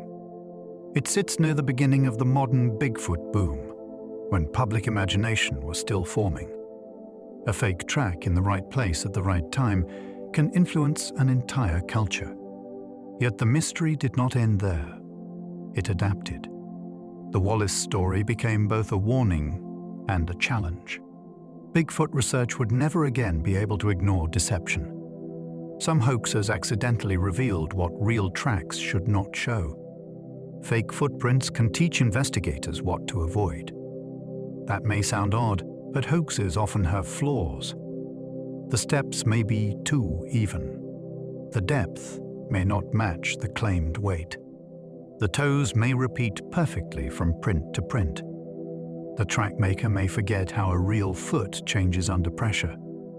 Over time, these mistakes have helped people develop sharper questions about alleged evidence. A bad fake can make a genuine-looking trail seem more interesting by comparison. Of course, this does not prove that any track is real. A skilled hoaxer can learn from earlier errors too. But the back and forth has created a strange arms race between deception and analysis. The mystery becomes more sophisticated because of the fakes. Investigators learn to look beyond size and drama. They study movement, terrain, and consistency. In a strange way, the hoaxers made the best cases harder to dismiss casually. Expert trackers sometimes admit certain trails seem unusually convincing. People who track animals professionally can read ground in ways most of us never learn. They notice pressure, stride, drag marks, direction changes, and the relationship between a print and the surrounding terrain. When such a person says an alleged Bigfoot trail is difficult to explain, the comment carries weight. It does not prove an unknown creature made the marks. It does suggest the evidence deserves more than a quick laugh. The most convincing trails are not always the biggest or most dramatic. They are the ones that behave like a living body moved through a real landscape. The steps adjust. The weight shifts. The path responds to obstacles. Skeptics still have strong answers. A clever human can create complex patterns with enough effort. Yet the admission from skilled observers keeps the door open. Sometimes the ground tells a story that even trained eyes hesitate to reduce to a prank. Thermal footage has created new debates in modern Bigfoot research. Night vision and thermal cameras changed the way people search for hidden animals. They can reveal heat shapes in darkness, which sounds perfect for Bigfoot hunting. Yet the results have produced argument rather than certainty. Blurry thermal figures may look enormous until distance is measured poorly. A known animal can become mysterious when viewed as a bright shape without detail. Still, some clips have energized believers because they appear to show upright movement in places where no person was expected. The technology adds a modern tension to the old mystery. We are no longer relying only on campfire testimony or plaster casts. We have glowing figures moving across screens, inviting analysis frame by frame. Skeptics ask for clearer context and better controls. Believers ask why some shapes refuse to look like anything ordinary. The debate continues because thermal evidence feels close to proof, yet often remains just beyond certainty. Drones have not ended the mystery as skeptics expected. Aerial cameras should make hidden creatures easier to find, especially in open areas and along forest edges. Yet Bigfoot has not been resolved by the drone age. This failure can be read in different ways. Skeptics say it shows there is nothing there to capture. If people can fly cameras over difficult land, a giant animal should eventually appear. Believers answer that drones are loud, limited by battery life, and often useless under heavy canopy. They also cover less meaningful ground than people imagine. A forest seen from above can look searchable while hiding everything beneath its leaves. The drone question is fascinating because it tests modern confidence. We assume technology can solve old mysteries quickly, but some landscapes remain resistant. The absence of drone proof may weaken the case, or it may reveal that the mystery occupies exactly the places where our tools still struggle. Dense forest cover defeats more technology than people realize. From a distance, modern mapping makes wilderness appear transparent. Satellites outline ridges. GPS marks trails. Cameras record in high definition. Yet under a thick canopy, the ground can become a maze of trunks, shadows, and blocked sightlines. A large animal only a short distance away may be completely hidden. This matters for the Bigfoot mystery because many people overestimate how thoroughly forests are observed. Even experienced searchers can miss known wildlife at close range. The forest is not an empty stage. It is a layered environment where visibility collapses quickly. Skeptics still argue that technology should eventually find evidence if a large population exists. That remains a serious challenge. But believers point to the gap between seeing a landscape on a screen and moving through it on foot. The mystery survives partly because the real world is messier, thicker, and more difficult than our images of it. Some sightings happen in places surrounded by ordinary suburbs. Not every Bigfoot report comes from distant mountains. Some occur near housing developments, parks, drainage corridors, and wooded strips beside neighborhoods. These stories are surprising because they bring the mystery close to everyday life. A witness may be taking out trash, driving home, or walking a dog when something large appears at the edge of developed land. The possibility sounds absurd at first. How could a creature like that survive near people? Yet suburban landscapes often contain pockets of cover, connected by creeks, utility lines, and undeveloped lots. Animals use these corridors constantly. Coyotes, deer, and even large predators can live closer to humans than many expect. Believers think Bigfoot may do the same with greater caution. Skeptics see misidentification and rumor spreading through communities. Either way, these reports are unsettling because they remove the comfort of distance. The unknown is not always far away. Roadside encounters suggest Bigfoot may travel closer than expected. Many modern sightings happen from vehicles. A driver rounds a bend and sees a huge figure crossing the road. The moment lasts only seconds, but the memory can last for years. Roads create sudden intersections between human speed and animal movement. They also cut through habitat, which means anything traveling across a range must eventually approach them. This makes roadside encounters both plausible and frustrating. The witness has a clear line of sight, but only briefly.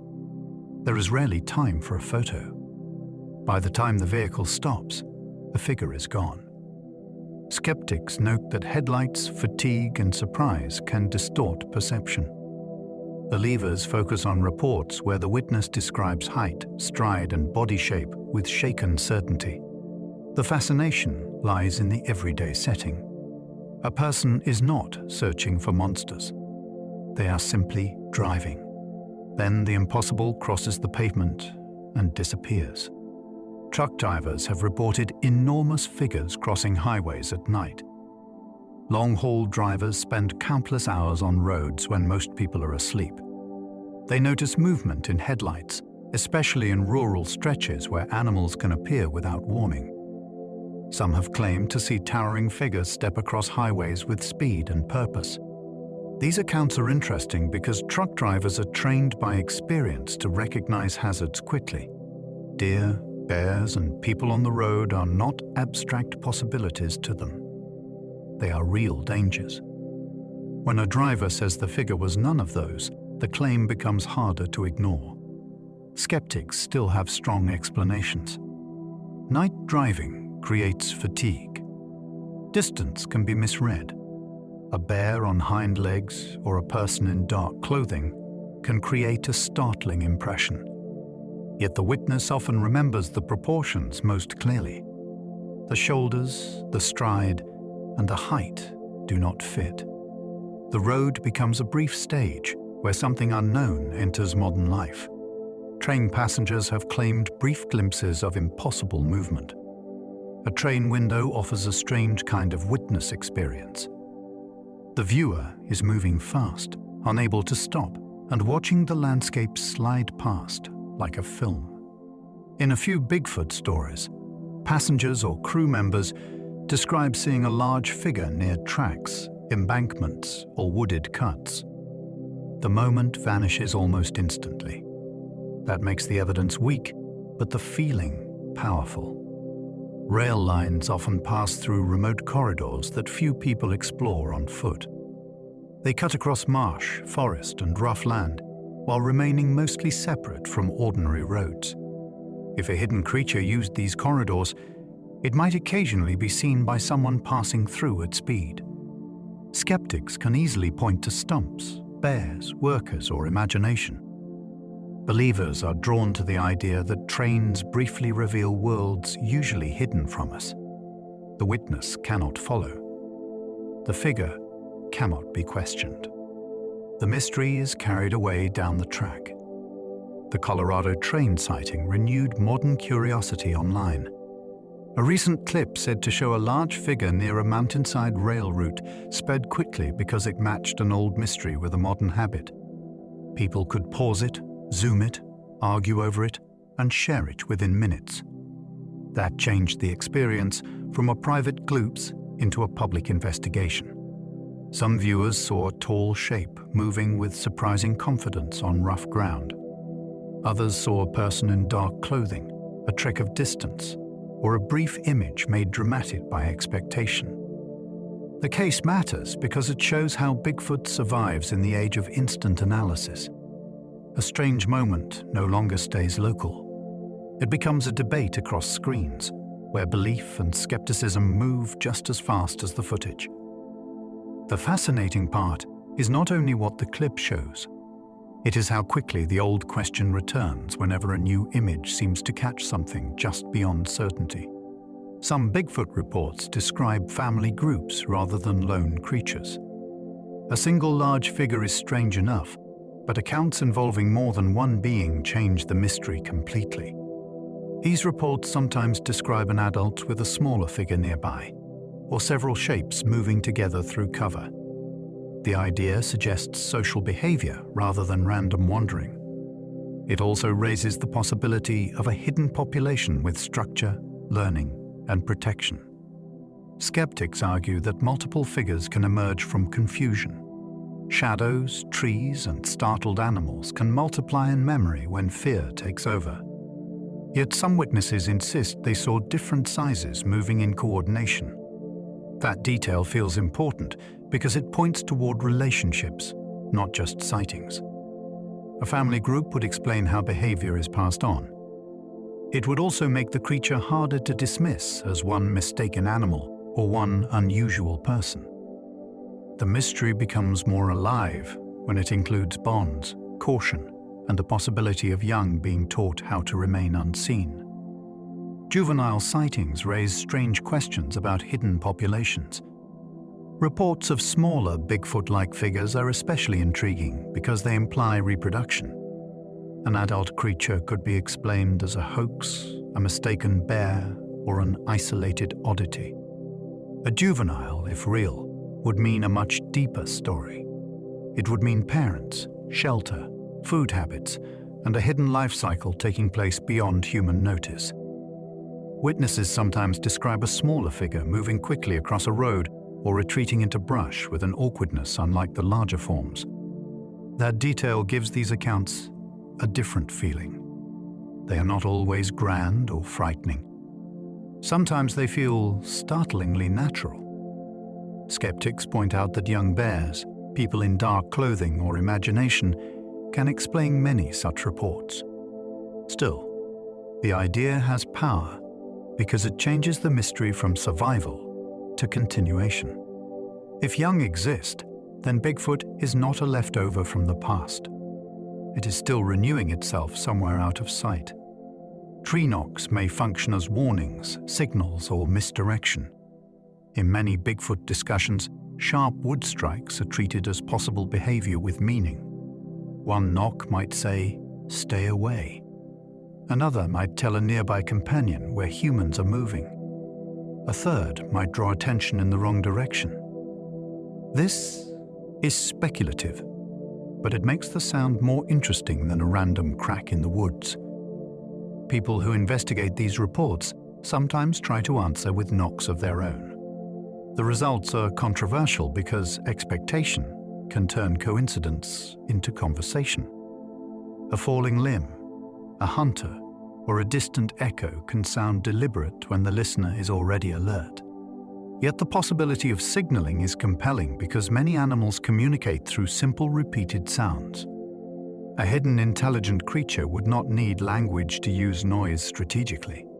It would only need to understand distance and timing. That thought makes each sharp report in the trees feel less like sound and more like intention. Long whoops in the night remain difficult to explain. Some of the most memorable Bigfoot audio reports involve drawn-out calls that rise across valleys or slip through timber after dark. The sound can feel almost animal, yet not quite familiar. Coyotes yip and howl. Owls call. Elk and foxes can produce startling noises. Human voices can carry in strange ways. Still, witnesses sometimes describe a whoop with unusual volume, depth, and placement. It seems to come from a chest larger than expected. The mystery is strongest when the sound answers another call from far away, or when it moves across a slope without any visible source. Skeptics remind us that night changes everything. The mind struggles to judge distance, and fear fills gaps quickly. Believers hear something older in these calls. They imagine a creature using sound to locate others without stepping into view. The darkness offers no proof. It only carries the voice and leaves the listener wondering. Campfire stories often preserve details missing from official reports. Many Bigfoot accounts never enter databases, interviews, or formal investigations. They live instead in family memories and late-night conversations. Around a fire, people may include details they would leave out on a form. They mention how their hands shook, how the dog refused to settle, or how the person beside them changed after the encounter. These small human pieces can make a story feel more believable than a polished statement. Of course, campfire telling can also stretch facts. A pause becomes suspense. A shadow becomes taller. The listener's reaction can reshape the memory over time. Still, oral stories matter because they preserve the emotional texture of the mystery. They show how encounters become part of a household or community. Even when the evidence is weak, the impact can be strong. A story told for years may not prove Bigfoot, but it proves that something unsettled the witness deeply. Some witnesses stay silent for decades before speaking publicly.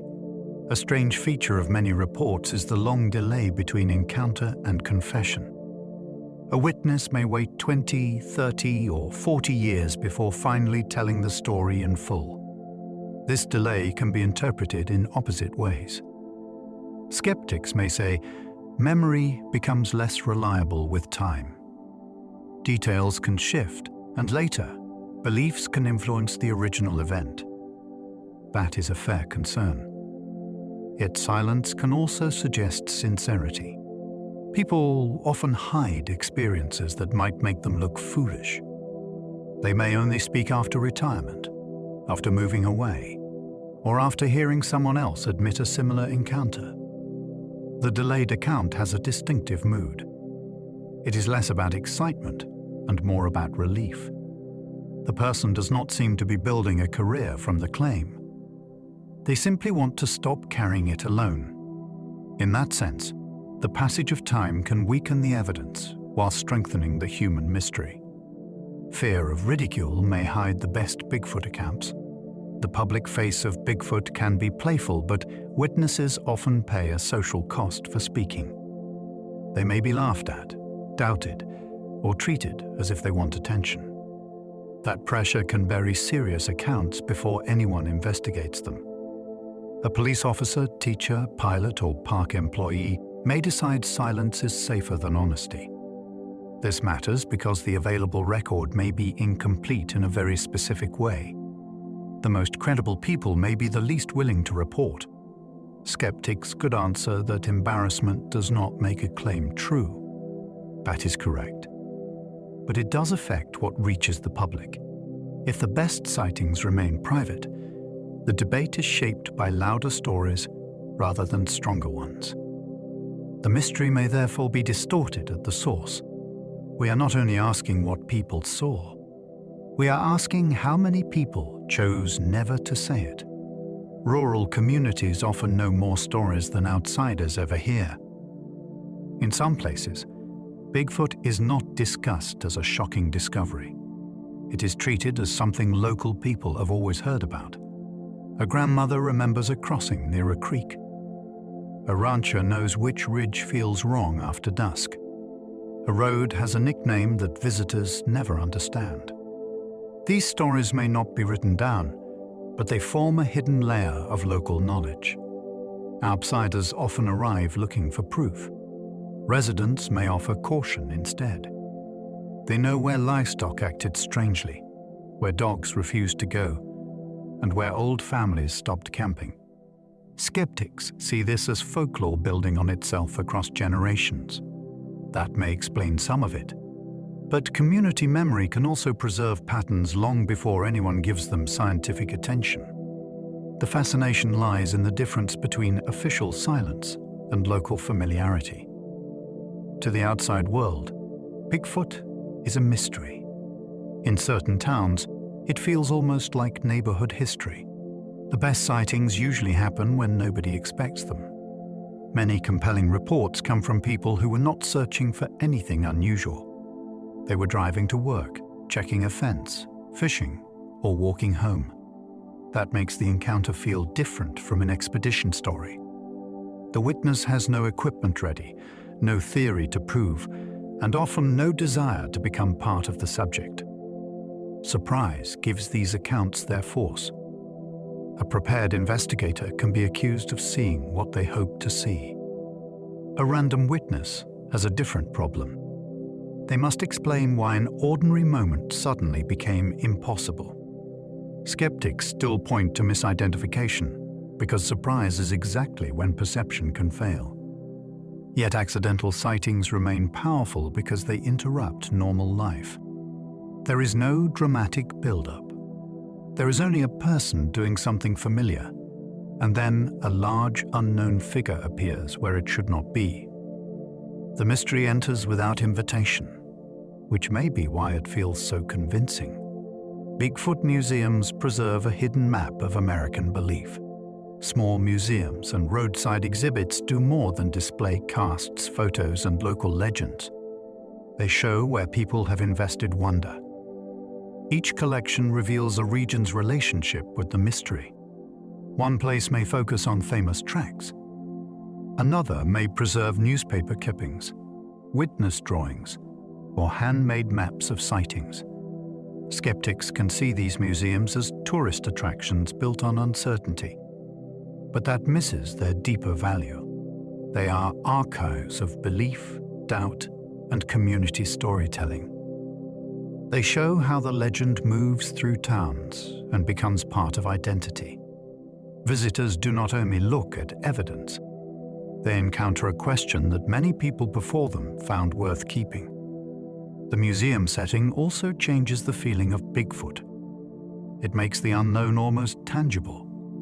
A plaster cast in a glass case may not prove a creature, but it proves that someone once looked at the ground and believed the world had become larger. Expeditions often return with stories instead of proof. Groups searching for Bigfoot usually enter the woods with cameras, recorders, and plans. Many come back without decisive evidence. Yet, they rarely return with nothing. They bring strange sounds, uneasy moments, damaged gear, odd tracks, and the feeling that something stayed just outside their reach. This is why expeditions continue even after disappointment. The experience itself seems to feed the mystery. A skeptic may say that repeated failure should settle the matter. If organized teams cannot produce proof, perhaps there is nothing to find. Believers answer that the search is difficult because the target is rare, cautious, and living on its own terms. The frustrating part is that both views can sound reasonable. An expedition may fail because Bigfoot is not real. It may also fail because the forest does not reveal itself on command. The searchers leave with no final answer, but often with stronger curiosity than before. Some researchers think Bigfoot buries its dead. The missing remains problem has inspired one of the more unusual theories in the field. If bodies are never found, perhaps they're hidden deliberately. Some people imagine a creature intelligent enough to cover, move, or conceal its dead. This idea is speculative, but it attempts to solve the real difficulty. A large living population should leave physical remains eventually. Burial would make the creature far more human-like in behavior, and that is exactly why the theory fascinates people. It suggests awareness of death, protection of the group, and perhaps even ritual. Skeptics argue that this explanation is too convenient. It adds a complex behavior in order to protect a fragile claim. They also ask why no burial site has been discovered. Those objections are serious. Still, the theory persists because it changes the emotional weight of the mystery. The hidden body becomes not missing evidence, but possible evidence of intelligence. Scavengers could erase physical evidence faster than people imagine. A body left in the wild does not remain untouched for long. Insects, birds, small mammals, and larger scavengers can reduce remains quickly, especially in warm or wet environments. Bones can scatter. Soil can cover fragments. Dense vegetation can hide what is left. This natural process is important because many people assume a large creature must leave obvious evidence after death. The truth is more complicated. Even known animals can disappear surprisingly fast unless someone happens to find them at the right moment.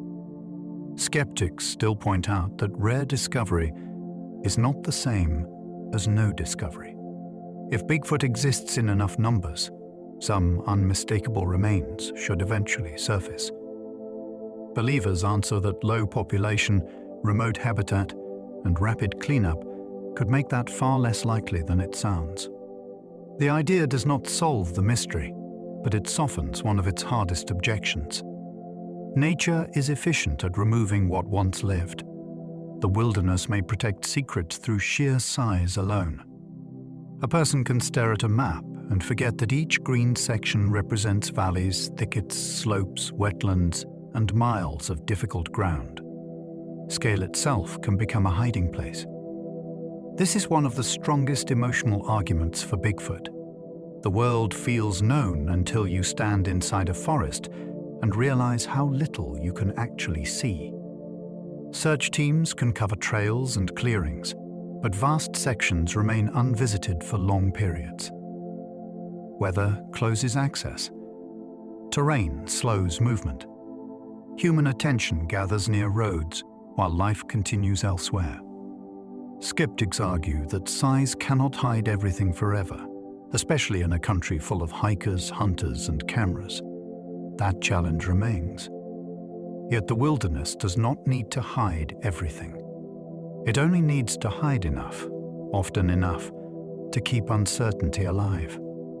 The mystery survives in that imbalance between human confidence and the enormous amount of land that never explains itself. Some footprints appear in mud too deep for easy hoaxing. Mud can expose a fake track because it records weight as well as shape.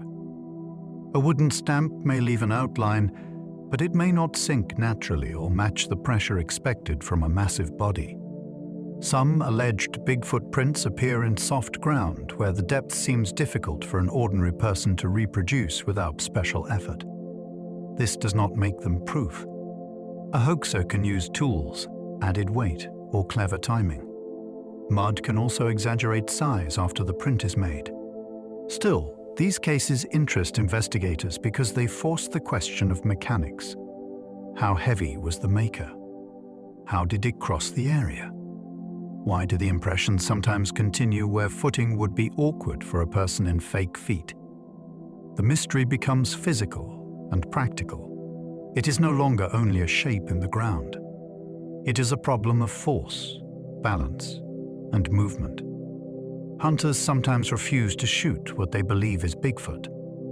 In several accounts, armed witnesses say they had the chance to fire, but did not. That choice is one of the most revealing details in the entire subject. A person may enter the woods prepared to hunt known animals, yet freeze when faced with something shaped too much like a person. The hesitation suggests that the mystery is not only biological, it is moral. If Bigfoot is real, what is it? An animal? A relative? A hidden people? Or something beyond our categories? Skeptics may argue that these stories are convenient because they avoid the obvious demand for proof. Believers answer that conscience can override evidence gathering in a moment of shock. The witness sees eyes, posture, or hands, and the situation changes. The rifle remains lowered because pulling the trigger would feel wrong. That restraint leaves no specimen, but it reveals how deeply human the creature can seem. The creature's human-like shape creates an uncomfortable moral question. Bigfoot is not described as a normal animal with only unusual size. It is usually described as upright, broad-shouldered, and disturbingly close to human form. That resemblance creates a problem for anyone thinking about capture or killing. If a creature looks back with awareness, the old categories begin to fail. A bear can be dangerous. A deer can be hunted. But a large human-like being standing at the edge of the trees would force a different response. Some people see this as one reason the mystery carries such emotional weight. It touches ancient boundaries between humans and the rest of life. Skeptics might say the human-like form comes from imagination, because people naturally project ourselves into the unknown. Yet the moral discomfort remains central to the legend. Bigfoot frightens us partly because it looks almost familiar. It asks whether there could be another intelligence walking near us without belonging to us. Some witnesses describe curiosity rather than aggression in its behavior. Not every encounter is filled with threat. Some witnesses say the figure seemed to observe them with interest, then leave without harm. This changes the emotional shape of the mystery. Instead of a monster stalking people, we get a possible intelligence studying humans from a distance. A face appears above brush. A shape pauses beside a road. A large figure watches from cover before withdrawing. These stories are compelling because curiosity feels like a bridge between minds. It suggests the creature is not simply reacting with instinct. It may be deciding what humans are and whether they matter. Skeptics point out that witnesses often interpret behavior through human emotion. A pause may not mean curiosity. It may mean confusion, fear, or nothing at all. Still, the idea remains powerful. The encounter becomes less like a chase and more like a meeting. For a few seconds, both sides are trying to understand the other. Bigfoot may survive by avoiding conflict better than humans do. If the creature exists, its greatest survival strategy may not be strength. It may be restraint. Many reports describe withdrawal, distance, and avoidance rather than attack. That pattern matters because conflict with humans would quickly create evidence. A dangerous animal becomes a target. a cautious one becomes a rumor. Under this view, Bigfoot survives by refusing the confrontation people expect from a monster. It steps away. It watches from cover. It leaves before the situation escalates. Skeptics argue that this turns absence into behavior, which is risky reasoning. Yet the idea fits the broader pattern of elusive wildlife. Many animals survive near humans by avoiding direct contact. Bigfoot, if more intelligent than ordinary animals, might have perfected that strategy. The fascination is that the creature's mystery may be its defense. It does not win by overpowering people. It wins by making sure the encounter ends before proof begins. Ancient petroglyphs are sometimes linked to hairy giant traditions. Rock art has become part of the Bigfoot conversation because some figures appear large, wild, or unusually human-like. Interpreting these images is difficult and should be done with care. A carved or painted figure may represent a spirit, a story character, a ceremonial being, or something entirely unrelated to modern creature claims. Still, the connection attracts attention because it seems to place hairy giant ideas deep into the past. People who favor alternative interpretations see the images as possible records of encounters. Others argue that imposing Bigfoot onto sacred or cultural artwork can distort its real meaning. Both views make the subject richer. The mystery is not simply whether an image shows a creature. It is whether ancient people were recording the same uneasy boundary that modern witnesses describe. The figures on stone do not speak in our language. They remain fixed in place, allowing each generation to wonder what they were meant to remember. The hairy man pictographs keep one old mystery alive. In California, an often discussed set of images has become central to conversations about indigenous traditions and Sasquatch-like beings. The figures are commonly associated by modern viewers with a large, hairy presence and a story that carries deep local meaning. What makes them so important is not that they prove Bigfoot in a simple way. They do not. Their importance lies in how they connect place, memory, and image. The pictographs show that powerful, non-ordinary beings were part of the cultural landscape long before the modern Bigfoot industry. Some people interpret this as support for an older reality behind the legend. Others caution that sacred art should not be reduced to cryptid evidence. That caution matters. Still, the images continue to fascinate because they feel like a doorway into an older conversation. Long before cameras and casts, people were already preserving a figure that modern listeners find strangely familiar. Tribal stories often treat Sasquatch as more than an animal. In many indigenous accounts, the being associated with Sasquatch is not merely a hidden primate wandering through timber. It may hold lessons, warnings, or spiritual significance. This difference is crucial because it challenges the modern habit of treating the mystery as a simple proof problem. The question is not only whether a creature can be photographed, it is what kind of presence people believed they were encountering. Some traditions describe a being that deserves respect and distance. Others frame it as part of a larger moral order connected to how humans behave in wild places. Modern listeners can miss that depth when they only ask for evidence. Skeptics may interpret these stories as myth and symbolism. Believers may see them as memory wrapped in sacred language. Either way, they show that the mystery has never belonged only to science or entertainment. For some communities, it belongs to a deeper way of understanding the world. Some legends describe Bigfoot as a guardian of wild places. One of the most intriguing interpretations presents the creature as a protector rather than a predator. Under this view, sightings and strange sounds may function as warnings when people enter areas carelessly. The being does not need to attack. Its presence alone reminds humans that the land is not ours to control completely. This idea appears in different forms through folklore and modern storytelling. It appeals to people because it gives the mystery a purpose. Bigfoot becomes a boundary keeper, standing between human expansion and the parts of nature that resist ownership.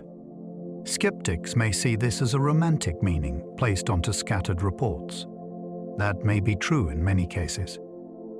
Yet the interpretation persists because so many encounters involve distance, watching, and withdrawal. The creature seems to enforce space. Whether real, symbolic, or somewhere between the two, the guardian idea gives the legend a moral force that ordinary monster stories rarely have. Modern science struggles with evidence that arrives without a body. Science can study tracks, hair, sound, and testimony, but it works best with repeatable evidence and physical specimens. Bigfoot rarely offers that. The subject arrives in fragments, each one arguable on its own. A track can be fake. A sound can be misidentified. A witness can be mistaken. Yet the fragments keep appearing across time, which is why the debate remains uncomfortable. The scientific problem is not that every case is strong. Many are not. The problem is that a few cases are interesting enough to resist easy dismissal while still falling short of confirmation. That middle ground frustrates everyone. Skeptics want finality. Believers want recognition. Researchers who approach the subject carefully must work with evidence that never quite becomes enough. The result is a mystery that lives in the gap between experience and proof. It asks how much uncertainty modern people are willing to tolerate. The strongest cases often combine tracks, sound, and witnesses. A single clue can fail alone, but several clues in the same event can make a report more compelling. A witness may hear an unusual call, see movement, and later find large impressions nearby. That combination does not prove the case, but it creates a layered account.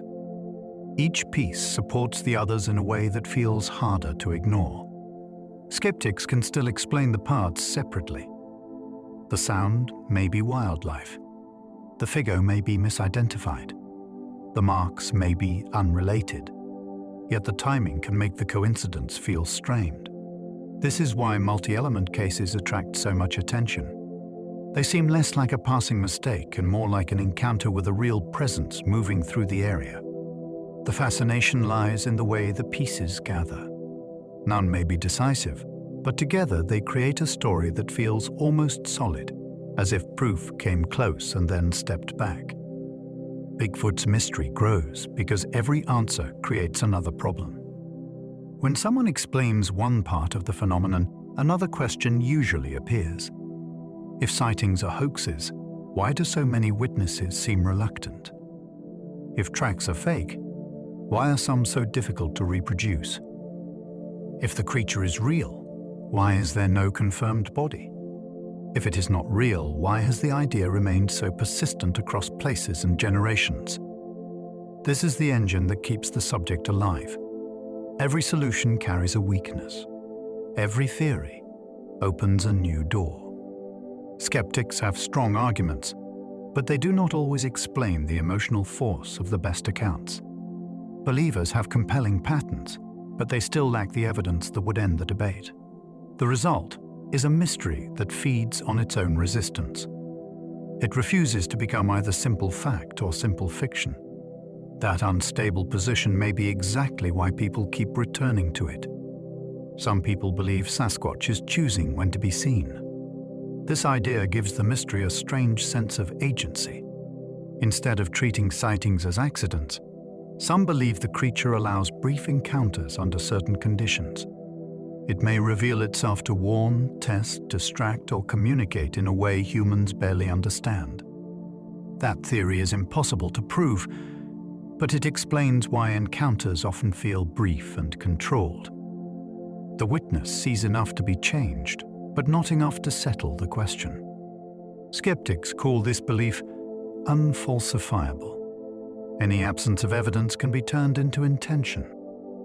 That criticism is strong, Yet the feeling behind the theory is hard to ignore because many reports describe a figure that seems aware of the witness before the witness reacts. It does not stumble into view like a careless animal. It appears, pauses, and leaves. Whether that is interpretation or reality, the idea transforms Bigfoot from a hidden creature into an active participant in its own legend. The forest keeps offering clues without giving up the creature. The Bigfoot mystery endures because the evidence often feels close but never complete. A print appears before rain erases it.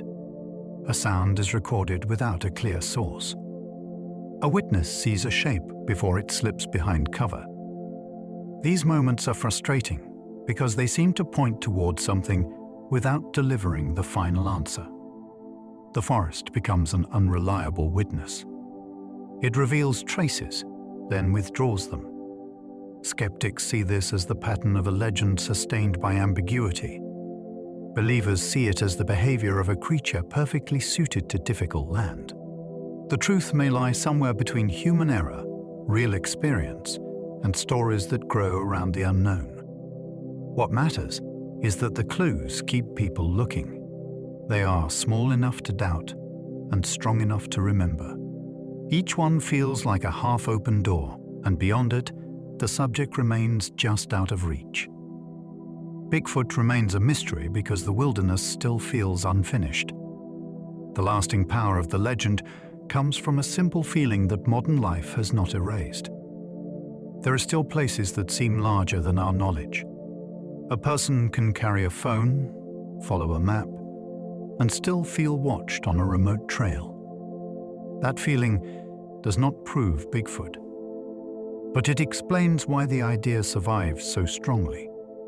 The creature gives a shape to our suspicion that the world is not fully known.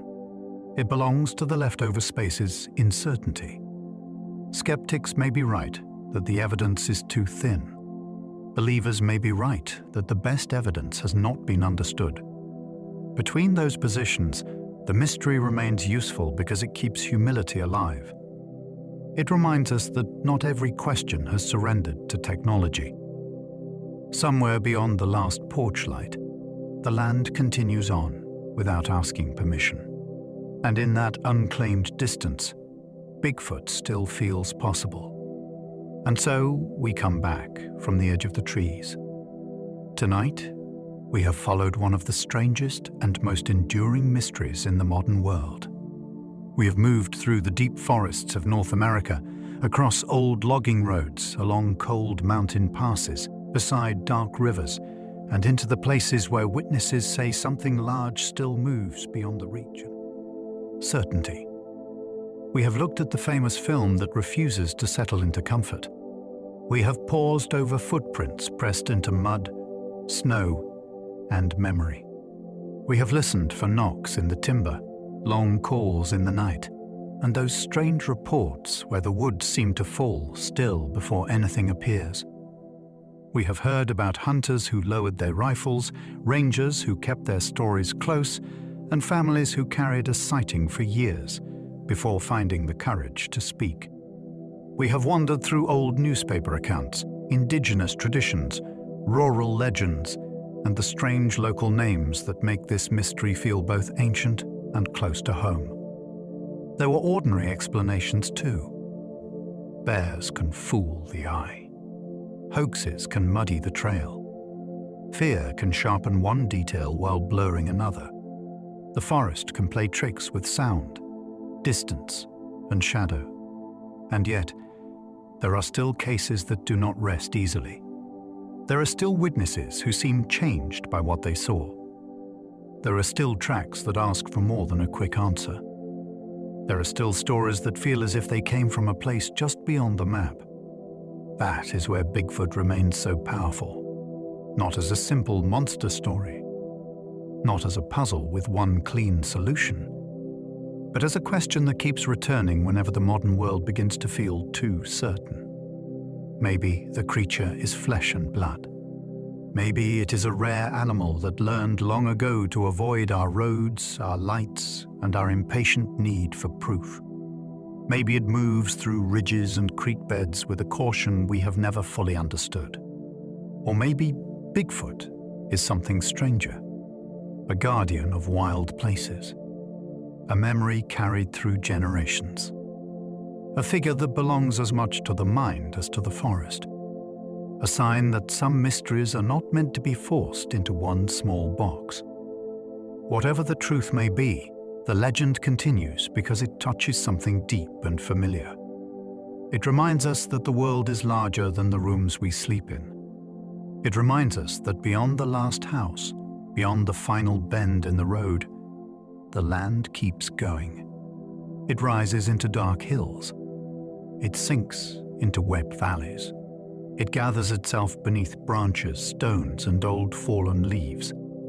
And somewhere in that distance, whether real or imagined, something may still be watching. But now, we can let the mystery rest. There is no need to solve it tonight. There is no need to chase every track, answer every sound, or decide what every witness truly saw. For now, you can simply allow the story to become softer. Let the forest recede a little. Let the questions move farther away. Picture the trees standing still beneath a wide night sky. The trail is empty now. The creek moves slowly over smooth stones. The air is cool, and the world has no hurry in it. Each thought can pass like a small sound in the distance. A branch settles. A leaf shifts. Then silence returns. You do not need to follow the sound. You do not need to look into the dark. You are safe here, listening from a place of warmth and rest. Let your shoulders loosen. Let your hands grow heavy. Let your breathing become slower without trying to control it. The mystery can remain outside for a while. It can wait among the trees. It can keep its secrets until another night. Your only task now is to settle. The day has already done enough. Whatever you carried into this story can begin to loosen its grip. Thoughts may still come and go, but they do not need your attention. They can drift past like shapes seen from a train window, briefly noticed, easily released. Perhaps Bigfoot is out there. Perhaps it is only a story we keep telling because we need the world to feel unfinished. Either way, the question can be peaceful now. It does not have to startle you. It does not have to demand an answer. It can simply remain where all good mysteries belong at this hour. Far enough away to feel safe. Close enough to keep a little wonder alive. If you have enjoyed this journey, you are very welcome to like, subscribe, or leave a thought below. It helps more sleepy souls find their way to these strange and restful stories. And if you are still awake, there should be another mystery waiting for you on the screen. You can follow it when you are ready. Or you can let it wait until tomorrow night. For now, let the woods grow distant. Let the path fade behind you. Let the unanswered questions become quiet company at the edge of sleep. The forest is still there. The legend is still there. But you do not need to walk any farther tonight. Sleep well and good night.